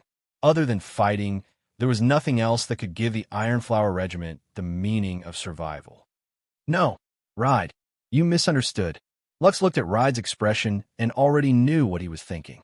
It's because everyone in the Ironflower Regiment is fighting hard that they need a safe haven to rest and heal their injuries. And here is a safe haven for our companions who have returned from the battlefield to rest and heal their injuries. Ride slowly moved his gaze and looked at his companions who were listening attentively to Gudelia's explanation. He seemed to have realized something. After we learn how to operate the medical machine, can we really heal everyone in the Ironflower Regiment? Ride inadvertently thought of his companions who were unable to participate in this trip to Earth due to their poor medical treatment when Lars Horn attacked. They could only stay on Mars. If that medical machine could really heal everyone's injuries as Lux had said, then the regrets from back then would probably not happen again. Yes, Ride. The key to being able to skillfully use the medical machine and heal everyone's injuries is you in them. Although Lux's voice was soft, it gave Ride a strong sense of confidence. Is that so? Then I'll learn. Lux, no. Teacher Lux.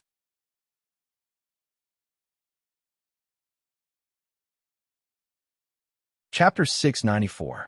In a universe near an Ariadne signal tower that was 3 Ariadne channels away from entering Earth's orbit, a Bisco-class cruiser belonging to the Lars Horn space fleet that had just returned from a Mars cruise finally reached the end of the trip. There are still 3 Ariadne channels? It seems that we spent a lot of time on this trip. It's all thanks to that Minister Connor. Galileo looked at the darkness in the distance, as if he could already see the blue planet that gave birth to human civilization. Although it was a bit tricky, it was solved in the end. The blond man sitting in the command seat, McGillis, said slowly. Although several months had passed, the battle that took place in the low orbit of Mars was still vivid in his mind. The new group formed from the bodies of the old masters with the orphans and the Terminator as the main body, as well as the mysterious body that made the final decision in that battle. All of this made the boring patrolling job very different. Thinking of this, McGillis' eyes became abnormally deep. As if he was thinking about something, it was hard to guess what he was thinking. Major McGillis, do you feel that this trip is a bit tiring? In the end, apart from that damned Connor, no, I should say that he has already paid with his life for his arrogance. That group of space rats is also the reason why this journey has become so troublesome and tiring. Galileo stepped forward and walked to the center of the bridge. He put his hands on his waist and looked a little angry. His friend's behavior was not beyond McGillis' expectations. After all, whether it was on the journey to Mars or on the way back to Earth, Galileo Badwin, his friend, never hid his thoughts. In this incident, the destination of the Ironflower Regiment, which is important, can be imagined. With Gudelia Lana Bernstein, no matter how they escape from Lars Horn's sight, their destination is still Earth. When McGillis was cleaning up the mess of Lars Horn's Mars branch, he had already learned a lot of information from Connor's activities over the years and the man who seemed to have little to do with it. But because of his identity, he was deeply involved in this incident. No wonder they are inferior creatures. The more you chase after them, the faster they run. No, we won't let them escape. Galio. McGillis raised his gaze slightly and looked at his friend. Their destination won't change. Therefore, under this premise, I will look for the man who knows the information behind this. Information? At that moment, a familiar, dull voice interrupted McGillis and Garrio's conversation. Oh, I was wondering who it was. I didn't expect that the man who has been locked in his room since returning from Mars is finally willing to come out for some fresh air. Although not long ago, this man who had been silent in the room for a long time had left the deepest impression in Galio's life. As time passed, Galio eventually returned to his previous tit-for-tat attitude. Long time no see. Mr. K, how is your sister doing? Although I had thought of visiting you before, I was afraid that I would disturb you. I'm very sorry. When McGillis saw the masked man walk out of the hatch, he stood up and nodded at him in a friendly manner. Long time no see. Mr. McGillis, Mr. Galio. It's been a long journey. The masked man nodded, completely ignoring Galio's tit-for-tat actions. He paused for a moment before continuing. He continued, Sorry for troubling you. My sister's condition is not good, nor is it bad. It's just an old illness that has accumulated over the years. After returning to Earth, the next step of the examination can be carried out. Really? That's tough. Judging from your previous performance, it seems that you have been searching for a long time. Galio tried to test Mr. K. Yeah, a long time. It was because of my carelessness that my unfortunate sister was separated from my side. The masked man, Mr. K, or rather, Lou Lucio. Under the protection of that pitch-black mask, Lou Lucio's expression wasn't visible to others. They could only understand Lou Lucio's current mood through his voice. But even so, McGillis and Galio clearly understood the misfortune of being separated from their loved ones. At that time, I didn't have enough power. I could only watch as my sister was taken away from me. Although not long after, with the help of my friends, I successfully took revenge on the enemy who took away my sister. But in the end, I was still separated from my sister, Lilina. That's a really unfortunate experience. McGillis sighed out loud. But it's all in the past. No matter what price you paid in order to find your sister, you can rejoice now that you have reunited with the sister you treasured. This is already a blessing worth rejoicing over. Thank you for your kind words, Mr. McGillis. McGillis is right. How about this? After returning to Earth, if you need anything, you can come to the Bardavin family to find me. I'm sure my sister, Amelia Bardavin, will be happy to meet new friends. Thank you very much for your kind intentions.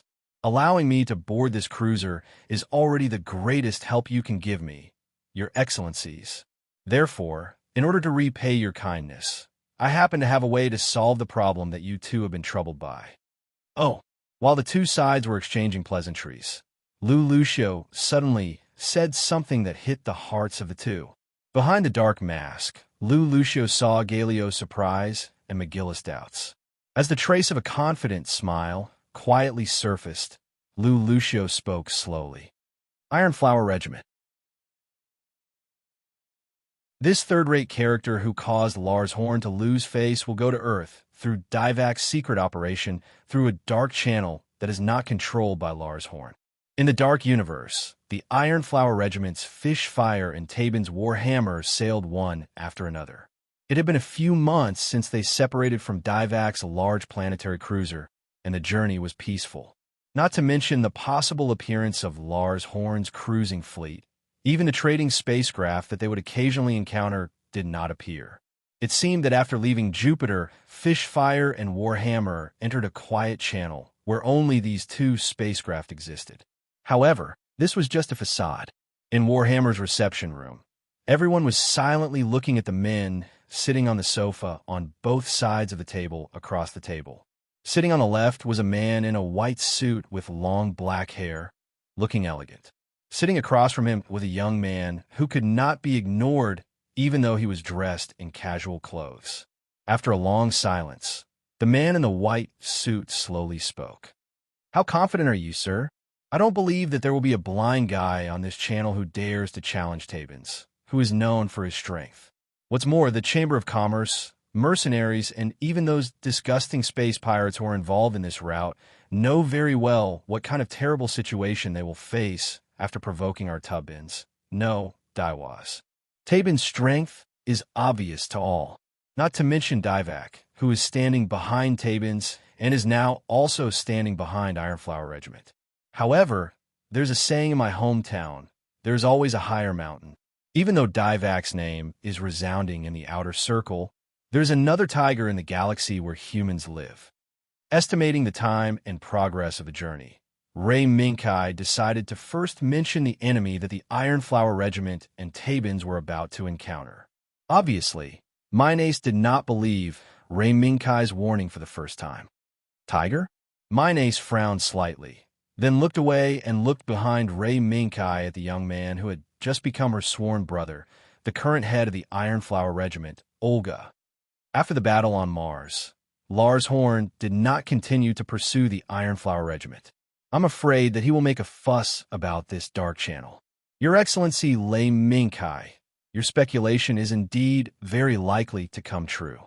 Minace, who tried to connect all the key factors together, gradually came to a conclusion similar to Ray Minkai's warning.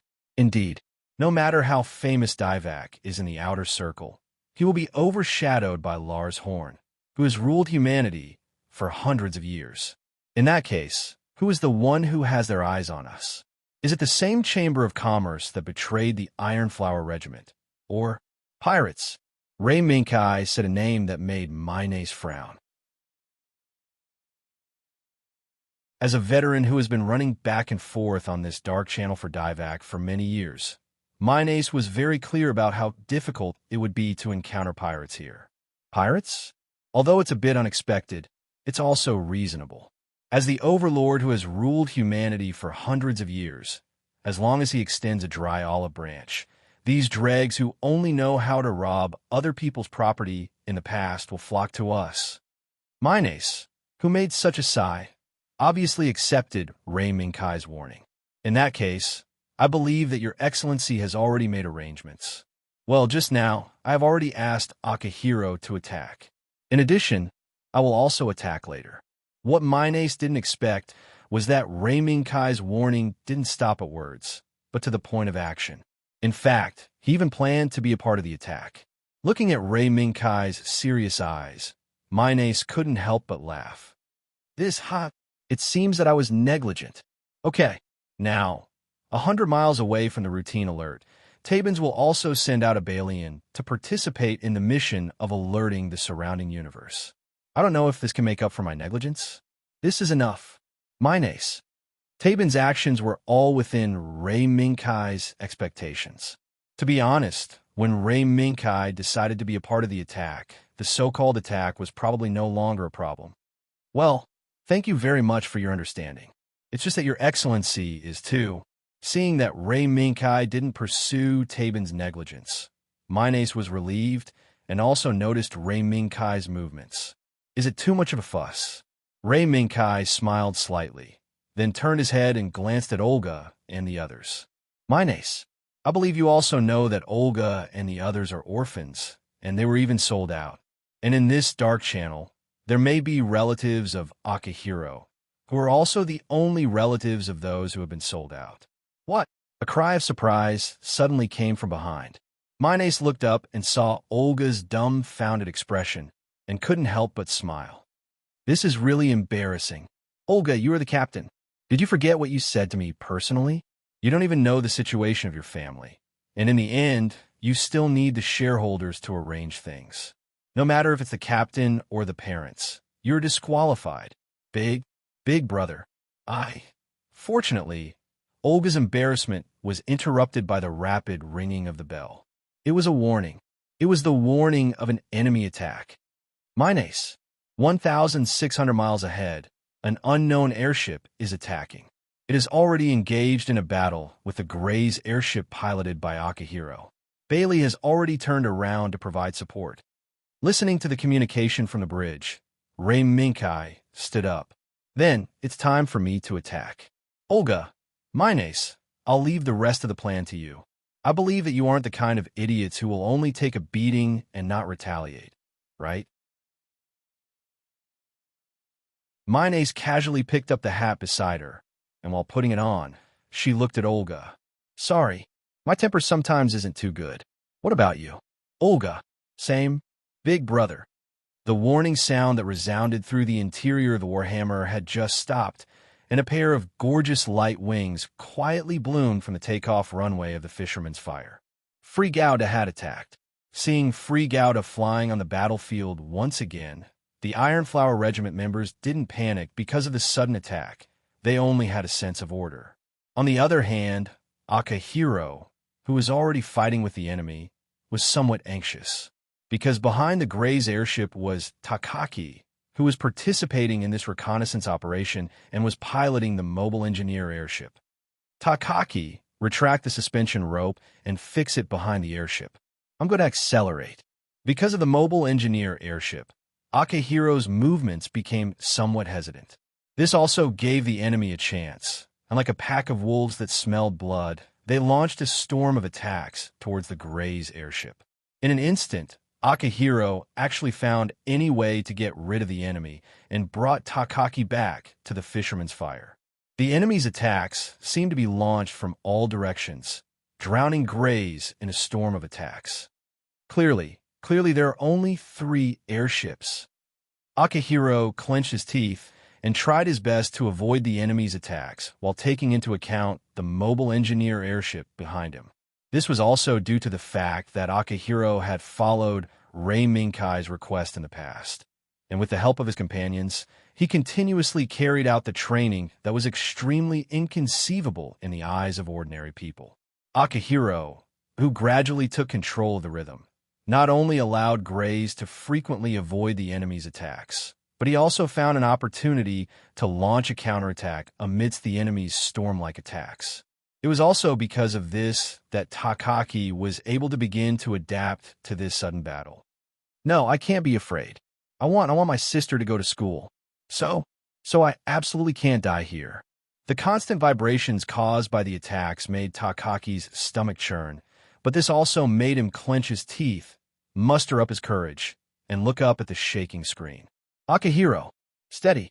I want to use the missile on the mobile engineer airship to fight for a chance. What? Akihiro was stunned for a moment, then reacted. Good.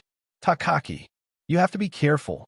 However, Takaki's determination did not usher in the moment that changed reality. When the enemy saw that Greys could actually hold on for so long, they changed their attack formation on the spot and launched a more violent and tit-for-tat attack. Mobile engineer airship. The mobile engineer airship that was fixed on Grey's back with a steel cable was noticed by the enemy from the beginning. In a situation where the attack was not successful for a long time, the mobile engineer airship piloted by Takaki became the enemy's target. Takaki, be careful. While dealing with the 2 enemy airships that were constantly exchanging attack positions, the 3rd enemy airship actually accelerated and rushed out from a direction that Akihiro did not notice. It waved its machete and slashed at Grey's head.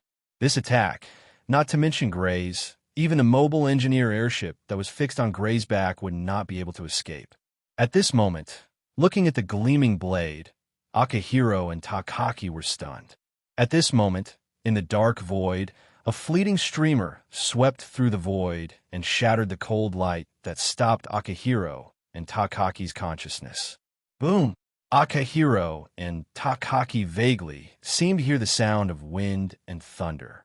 When they reacted, the MS that raised its machete and wanted to send Akihiro and Takaki to hell was torn apart.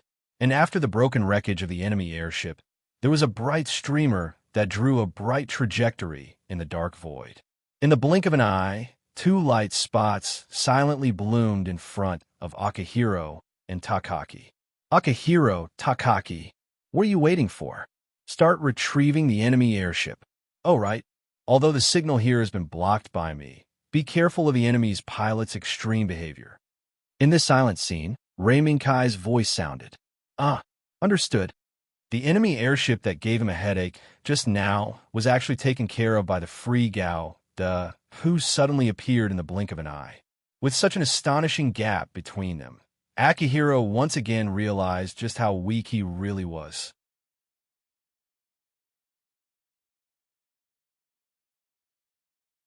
Chapter 695. Light footsteps came from the tunnel. Gudelia, who had changed into casual clothes and tied her blonde hair into a high ponytail like Lux, arrived at the noisy Neku. Not long ago, Gudelia, who was teaching Ryder and the others how to use medical machines, heard the news from the bridge. It seemed that Akihiro, who had attacked previously, had captured the enemy's mech and brought it back. Now, other than the necessary guards, most people seemed to have gathered in Neku. Gudelia was still hesitating whether to go to Neku to see what was going on. However, after Lux sent a message, Gudelia changed her mind.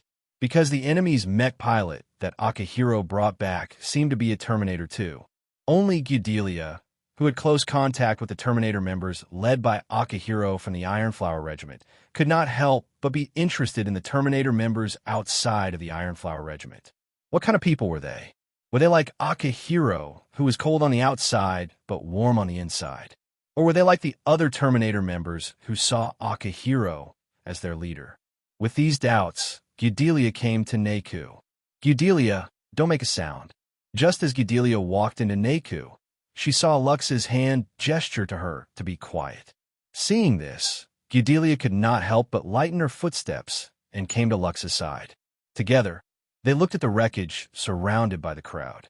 Although there were many people around the wreckage, from the appearance of the wreckage, it should be the MS's torso.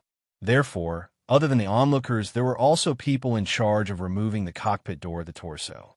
Gudelia moved her gaze and looked at the other side of the crowd.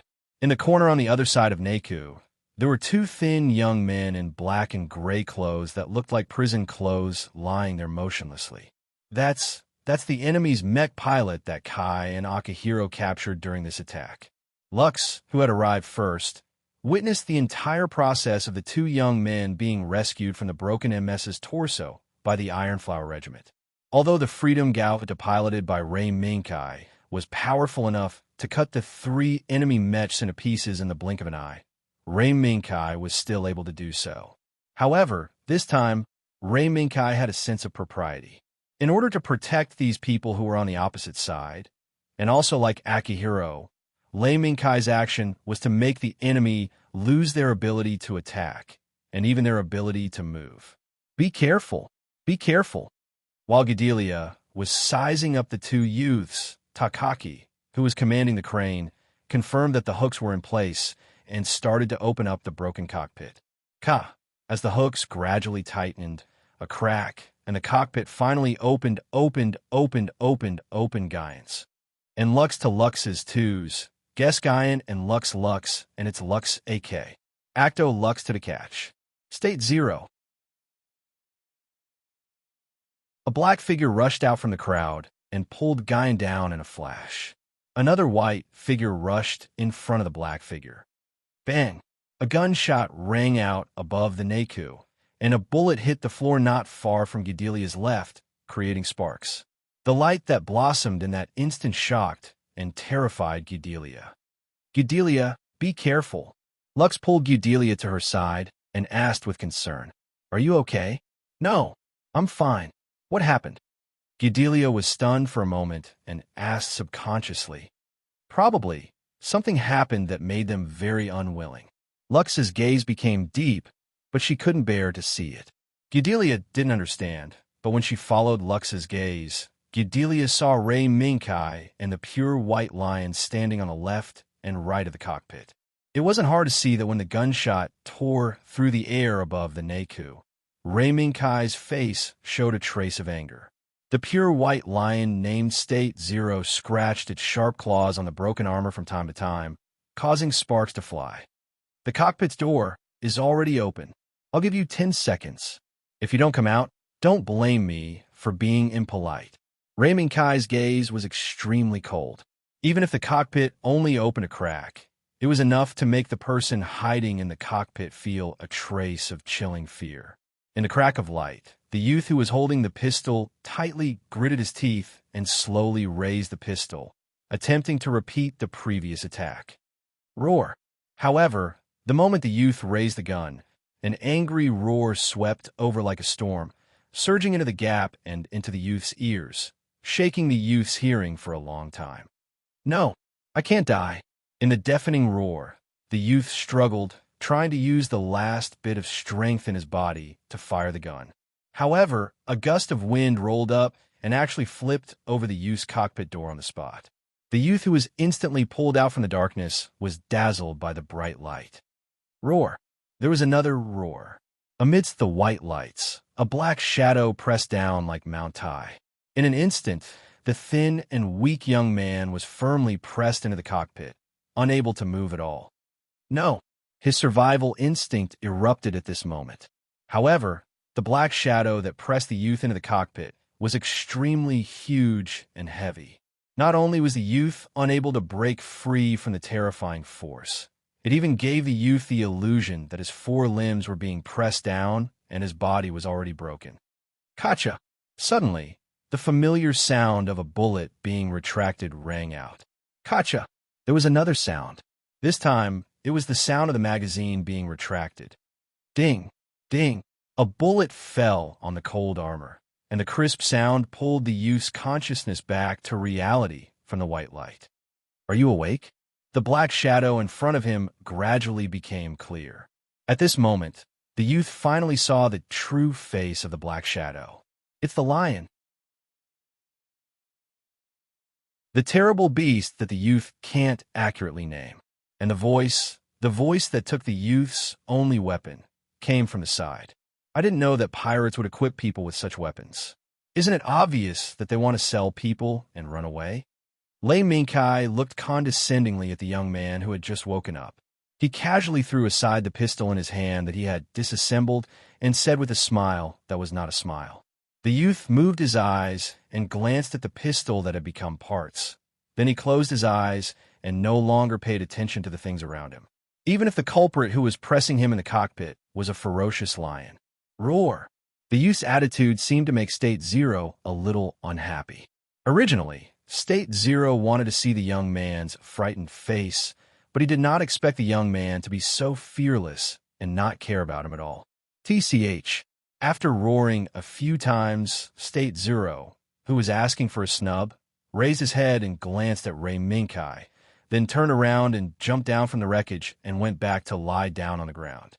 However, even if State Zero took the initiative to leave, the youth still hid in the cockpit and didn't move at all. He looked like a dead person. Are you still pretending to be dead? Ray Minkai looked down at the youth who had closed his eyes and looked like he was waiting for death. Or, are you waiting for your owner to come and save you? From the pirates? No, from Brovai's a sellout boy.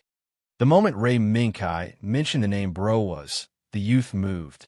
Although it was only a momentary change, it also showed that Ray Minkai had hit the bullseye of the truth. Still don't want to speak? Very good, but your companions are much more obedient. State Zero. Roar. In Ray Minkai's slightly joking words, State Zero's roar sounded again. It was followed by the dull sound of a heavy object hitting the floor and the panicked screams of the two youths. No, don't kill me. Save me. The terrified screams of the companions resounded throughout Naku. In the midst of the terrified screams, the roaring beast was approaching the youth step by step. Then there was the sound of flesh being torn apart and the heart-wrenching screams. No, save, that familiar and terrifying voice. That familiar and terrifying voice. The youth, who was quietly waiting in the cockpit and prepared for death, suddenly jumped up and glared at Ray Minkai, who was standing at the side. Stop! I brought them to attack you. The moment the angry words came out, the youth was stunned on the spot, because behind Ray Minkai, the pure white lion was still lying there lazily, as if it had not moved at all. Beside the two captive companions, There were people from the Ironflower Regiment who were holding pieces of fresh red flesh and tearing them up. Obviously, the sound that the youth heard just now was only faked by the Ironflower Regiment. You guys, how dare you lie to me? The youth, who realized that he was deceived, clenched his fists in anger, jumped up, and threw a punch at Ray Minkai. However, the angry youth did not know that Ray Minkai had been waiting for this moment for a long time. With a slight sway of his body, Ray Minkai dodged the young man's furious fist. He raised his right hand and pressed down with his left hand. With a twist of his waist, the young man was pulled out of the cockpit on the spot and slammed onto the ice-cold armor. Pong! The dull sound was like the sound of a bell, shaking the youth's consciousness to pieces, almost unable to condense into a whole. So it's quiet now. Zhao Hong, I'll leave the rest to you. This was the last sentence that the youth heard before he fainted. Zhao Hong. What exactly is this? The meeting this time was not concentrated in the meeting room of Warhammer. Instead, it was carried out through video communication. Is it Browas? I didn't expect him to be the one to attack us. After receiving the information from Yuhua, Minace pondered for a moment and sighed. In this route, in terms of brutality, Broas's Brook Cabayan can be considered one of them. Especially that androgynous monster under his command, Qdar Katter. This awkward guy is extremely extreme in some matters. If he makes a mistake, he will even attack others. That's true. I've also heard that Broas seemed to have a period of time where he frequently replenished his men. I'm afraid it has something to do with this monster. Next to her, Amida also added the information she knew. Is that so? But regardless of whether the other side is brutal or not, or if it's a monster that's neither male nor female, we only have one choice in the face of the outcome. Listening to Minace and Amida's information, Ray Minkai slowly stated the conclusion that he had been planning for a long time. We can only fight back. Only by getting rid of this stumbling block, can our trip to Earth be completed smoothly. Isn't that right? Minace raised her eyebrows and nodded. That's true. Just standing there and getting beaten up is not the style of our Tubbins. I have to say, Your Excellency's idea is to my liking. It's just that Your Excellency doesn't know how to plan it. Naturally, Minace wouldn't mind fighting with Brovis. Otherwise, Tubbins, who were mainly female members, wouldn't have made a name for themselves with their martial strength. To be honest, I really want to give Tubbins' partners a chance to perform. But this time, I can only pilot the Freedom Gao to attack. When they heard this, Minace and Amida suddenly looked at each other. They didn't expect that the Freedom Gao, who had just captured all the enemies in one fell swoop, would attack again, and it was a one-man raid against the enemy that they couldn't find at the moment. After thinking about it, Minace seemed to have caught the key point. Is the reason why Your Excellency is doing this for those few pilots? Well, part of the reason. Akihiro's younger brother, Chang'ong Artran, is very likely. No, maybe he's among these pilots. Is that so? The only way to liberate the Terminator is to kill the owner with powerful force under the watchful eyes of the Terminator? Minace murmured her guess. Now that the Terminator were all over the solar system, perhaps this was the only way to liberate the Terminator from the shadow of the owner. Then, Tubbins will clean up this battlefield with Your Excellency. Well, please. In a corner of Naku, 3 teenagers from the pirate group Roos were imprisoned together. Although they were imprisoned, they were actually tied up and thrown in a position where they could see most of Naku. After that, no one cared about their life or death. Even if the 3 teenagers were secretly trying to break free from the bindings of the ropes. Roar. When the roar sounded again, the 3 teenagers stopped trying to break free from the ropes and subconsciously looked at the center of Naku. A mighty and extraordinary steel body. A huge and gorgeous pair of steel wings. The steel giant that was transported to the center of Naku by the mechanical arm attracted the attention of the teenagers as soon as it appeared.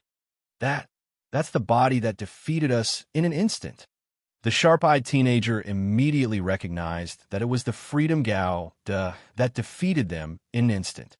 Yes, That's the body that Your Excellency is piloting. The Freedom Gauda. Now, Your Excellency is about to pilot the Freedom Gauda to attack and defeat the culprit that bound you and liberate you. A slightly dull voice with a hint of excitement came from behind the teenagers. The teenagers looked back and saw a burly, square-faced, dull boy standing there, looking at them, looking at one of them. Long time no see. My younger brother, Changhong Artran. Soon, you'll be able to go home.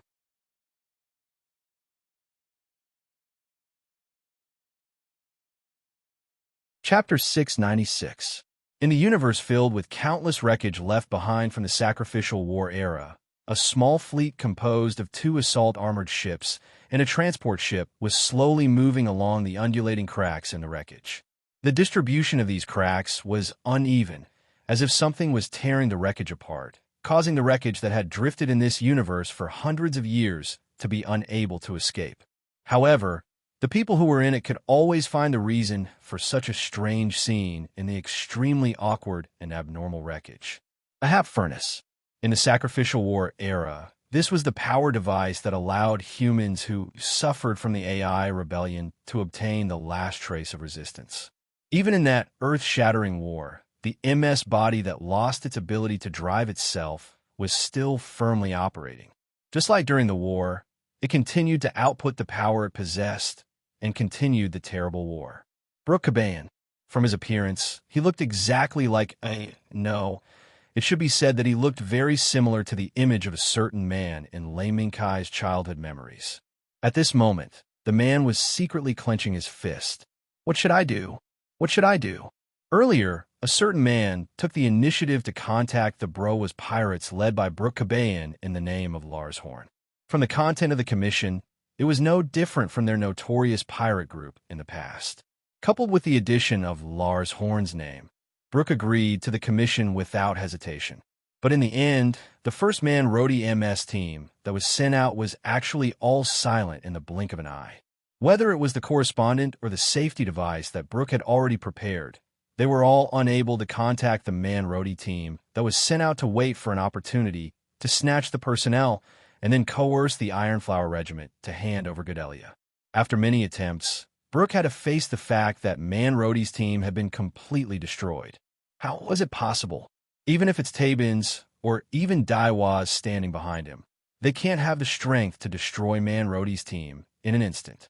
In any case, that group of scum can't be killed casually. After thinking about it, Brooke raised his gaze and looked at the correspondent. Hey, contact Kodar. Tell him to come to the bridge. I'm afraid I'll have to be more careful with my next move. Since the other party's strength was beyond his expectations, then Bowes had to take out his capital to continue this mission. As for whether or not he would reject this commission, the moment Brooke thought of this, he decisively threw it to the back of his mind. That was a request from Lars Horn. As long as he completed it beautifully, he would definitely be able to hold on to Lars Horn's thigh. At that time, even if they suffered heavy losses, they would still be able to rely on Lars Horn's support to quickly grow stronger. This deal was worth a gamble. In front of the many wreckage universes that were attracted by the still operating Ahab furnace, Tabin's Warhammer and Ironflower Regiment's Fishfire were slowly changing directions, flying towards the area marked by Free Gauta, who had set off first, according to the original plan. At the same time, Barbados, Mitsuki, and Nadi, who stayed on Jupiter to receive further modifications, managed to catch up with the Ironflower Regiment on the eve of the operation. Yo, 3 days and 3 months. You're back just in time. We have an operation on our side. You stay on Barbados and wait. Sorry, I didn't let you down to rest. After the long-distance support hangar tank type 3 carrying Barbados entered Naku, Olga immediately sent out a message. Operation? Okay, I'll stay here and wait. 3 days and 3 months were very straightforward and agreed without thinking. As for the content of the operation, 3 days and 3 months didn't ask anything. They just waited for the moment the operation began. As the protagonist of this operation, Free Gauda had been flying for more than 10 minutes in the sea of wreckage left behind by battleships, MS, and even MA. Lei Minkai had to admit that after personally experiencing and witnessing the terrifying traces of the apocalypse sacrificial war left behind by the Sea of Wreckage, Lei Minkai had a stronger sense of intimacy compared to when he was viewing his previous works. Are these the remnants left behind by the War of Sacrifice? Gao didn't activate the Radiant Bearer at this moment. His purpose was to search for and approach the Brua's pirates' fleet while hiding his whereabouts to the greatest extent. After all, the activation of the Radiant Bearer was a bit too eye-catching. Suddenly, a white shadow drifted past Gao and landed on the larger area on the right in front of him, which seemed to be the wreckage of a battleship. This place is really miserable. Just like the Imperial capital's defense war back then, all you can see are broken mecha and wreckage engulfed by flames. The drifting white shadow gradually stabilized, revealing a pure white steel body. Above the shining golden teeth was the face of the long-fanged lion, State Zero.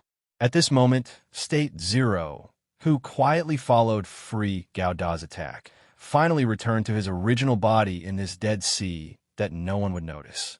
This is a terrible war where humans used all their strength to take back the world from the AI for the last chance of survival. Naturally, it's somewhat similar to our time. Lei Minkai sighed, but unexpectedly attracted State Zero's sneer. However, the humans of this world survived, and we can only run around in various worlds. Oof. The golden claws slowly left scratches on the wreckage of the warship as the long-fanged Lion Zero style fiddled with it. Let's stop lamenting. Those people have found them. It raised its huge head. The golden pupils of the long-fanged lion looked at the depths of the Dead Sea.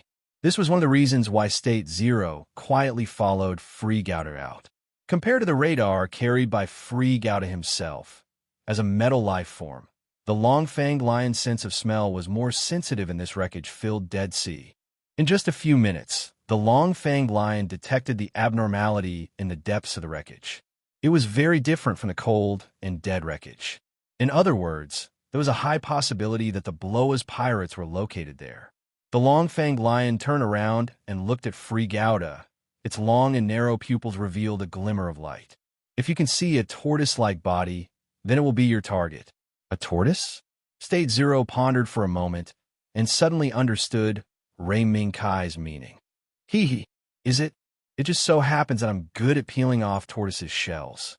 The next moment, the pure white long-fanged lion bent its body, and under the push of the thrusters on its back, it quickly leaped into the wreckage sea. At first glance, its speed seemed to be faster than when Lei Minkai was driving it. This guy, Lei Minkai, helplessly shook his head and drove Gao to the other side.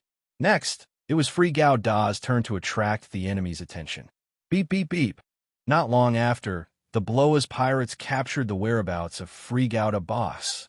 We discovered an unknown enemy aircraft. It seems to be searching for our whereabouts outside. What? Brooke, who was discussing the next move with Kodar, turned around and glared at the correspondent, then looked at his capable subordinate. There's no other way. Since the enemy has found us, then Kodar, you arrange people to attack. How many more Manrati do we have? The loss of Manrati's team made Brooke feel extremely pained. There are still 2 to 3 more, but their condition is still not as good as the previous Manrati's team.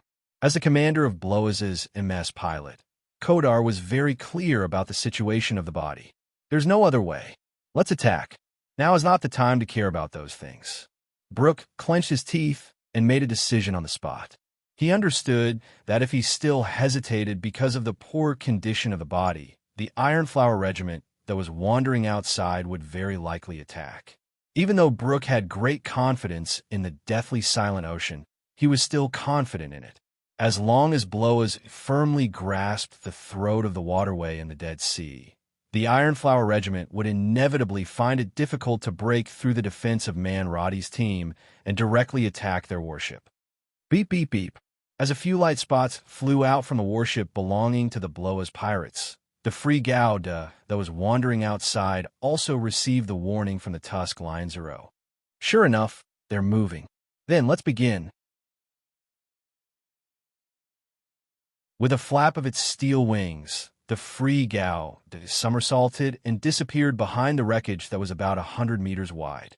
When it reappeared, it had already greatly shortened the distance between it and the Bloa's pirates.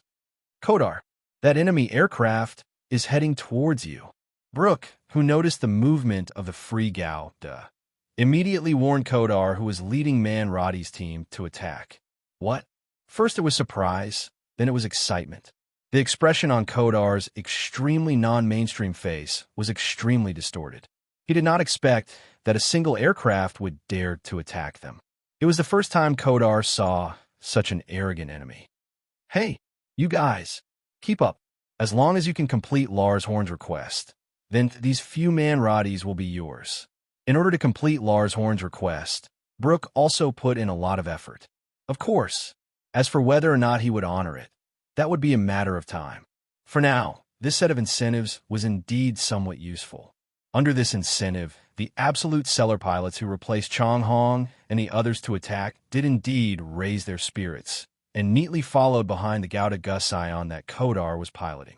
This scene, however, was seen by the white figure hidden behind the wreckage. A tortoise-like aircraft? Looks like it's the one in the front. State Zero stared at the Gauda Gusion for a while, and after confirming that it was indeed the aircraft that Ray Minkai mentioned, he immediately took action. In the wreckage, a wisp of flame flashed. Although it happened in the blink of an eye, it was discovered by a Man Roddy that was positioned at the back. That, Sir Kodar, there seems to be something strange over there.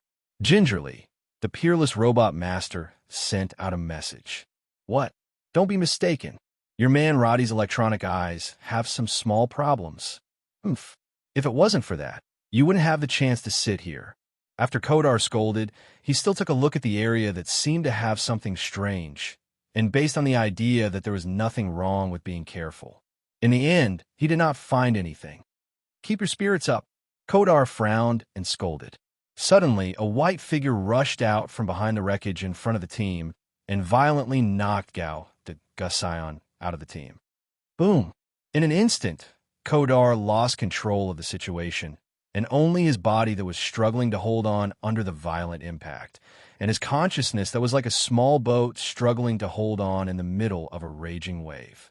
Sir Kodar, the three-man Roddy Mech behind Gauda and Gusion reacted quickly. The moment they saw the white figure knocking Gauda Gusion away, they raised their assault rifles in an attempt to protect Gauda Gusion. Buzz! It was another instantaneous change. A sword light blossomed from the void and interrupted the attack of Man Roddy, who was the first to react. In the blink of an eye, Man Roddy saw his right hand, which was still holding the submachine gun, being chopped off. Boom! An explosion suddenly occurred. Man Roddy, whose right hand had been cut off, could not see anything. Tut tut tut tut tut. However, Man Roddy still had 2 matches left. They would not stop attacking, just because of the unfortunate Man Roddy. The brief moment of astonishment only allowed the 2 Man Roddy pilots to change their target from the white blur to the unfamiliar body with its steel wings. Wings? What's that? Sword? Do you want to fight us in close combat? Steel wings. The cold gleam of the blade caused Man Roddy's pilots to be shocked, but also caused them to attack the Freedom Gundam even more crazily. Tut tut tut tut tut. As a person who was sold out, they were also pilots who were temporarily pulled over to make up the numbers. They knew that they had no right to hesitate. Once they hesitated, it would mean that the moment of their death had arrived. Don't you know fear? The attack from Man Roddy naturally could not threaten Freedom Gao. Then, I'll let you lie down obediently in the cockpit and sleep. Buzz. Freedom Gao suddenly accelerated. After a few consecutive barrel rolls to avoid Man Roddy's attacks, he had already rushed to the front of one of Man Roddy's. In the blink of an eye, 2 sword lights broke through the air and circled around Man Roddy once before quietly disappearing. Only the pilot was left, looking at the screen that had already faded with a dumbfounded expression, as well as facing the Man Roddy that he was piloting. You're tuning into the Warrior Lore YouTube channel. Don't forget to subscribe and join us on this journey to catch the most captivating stories.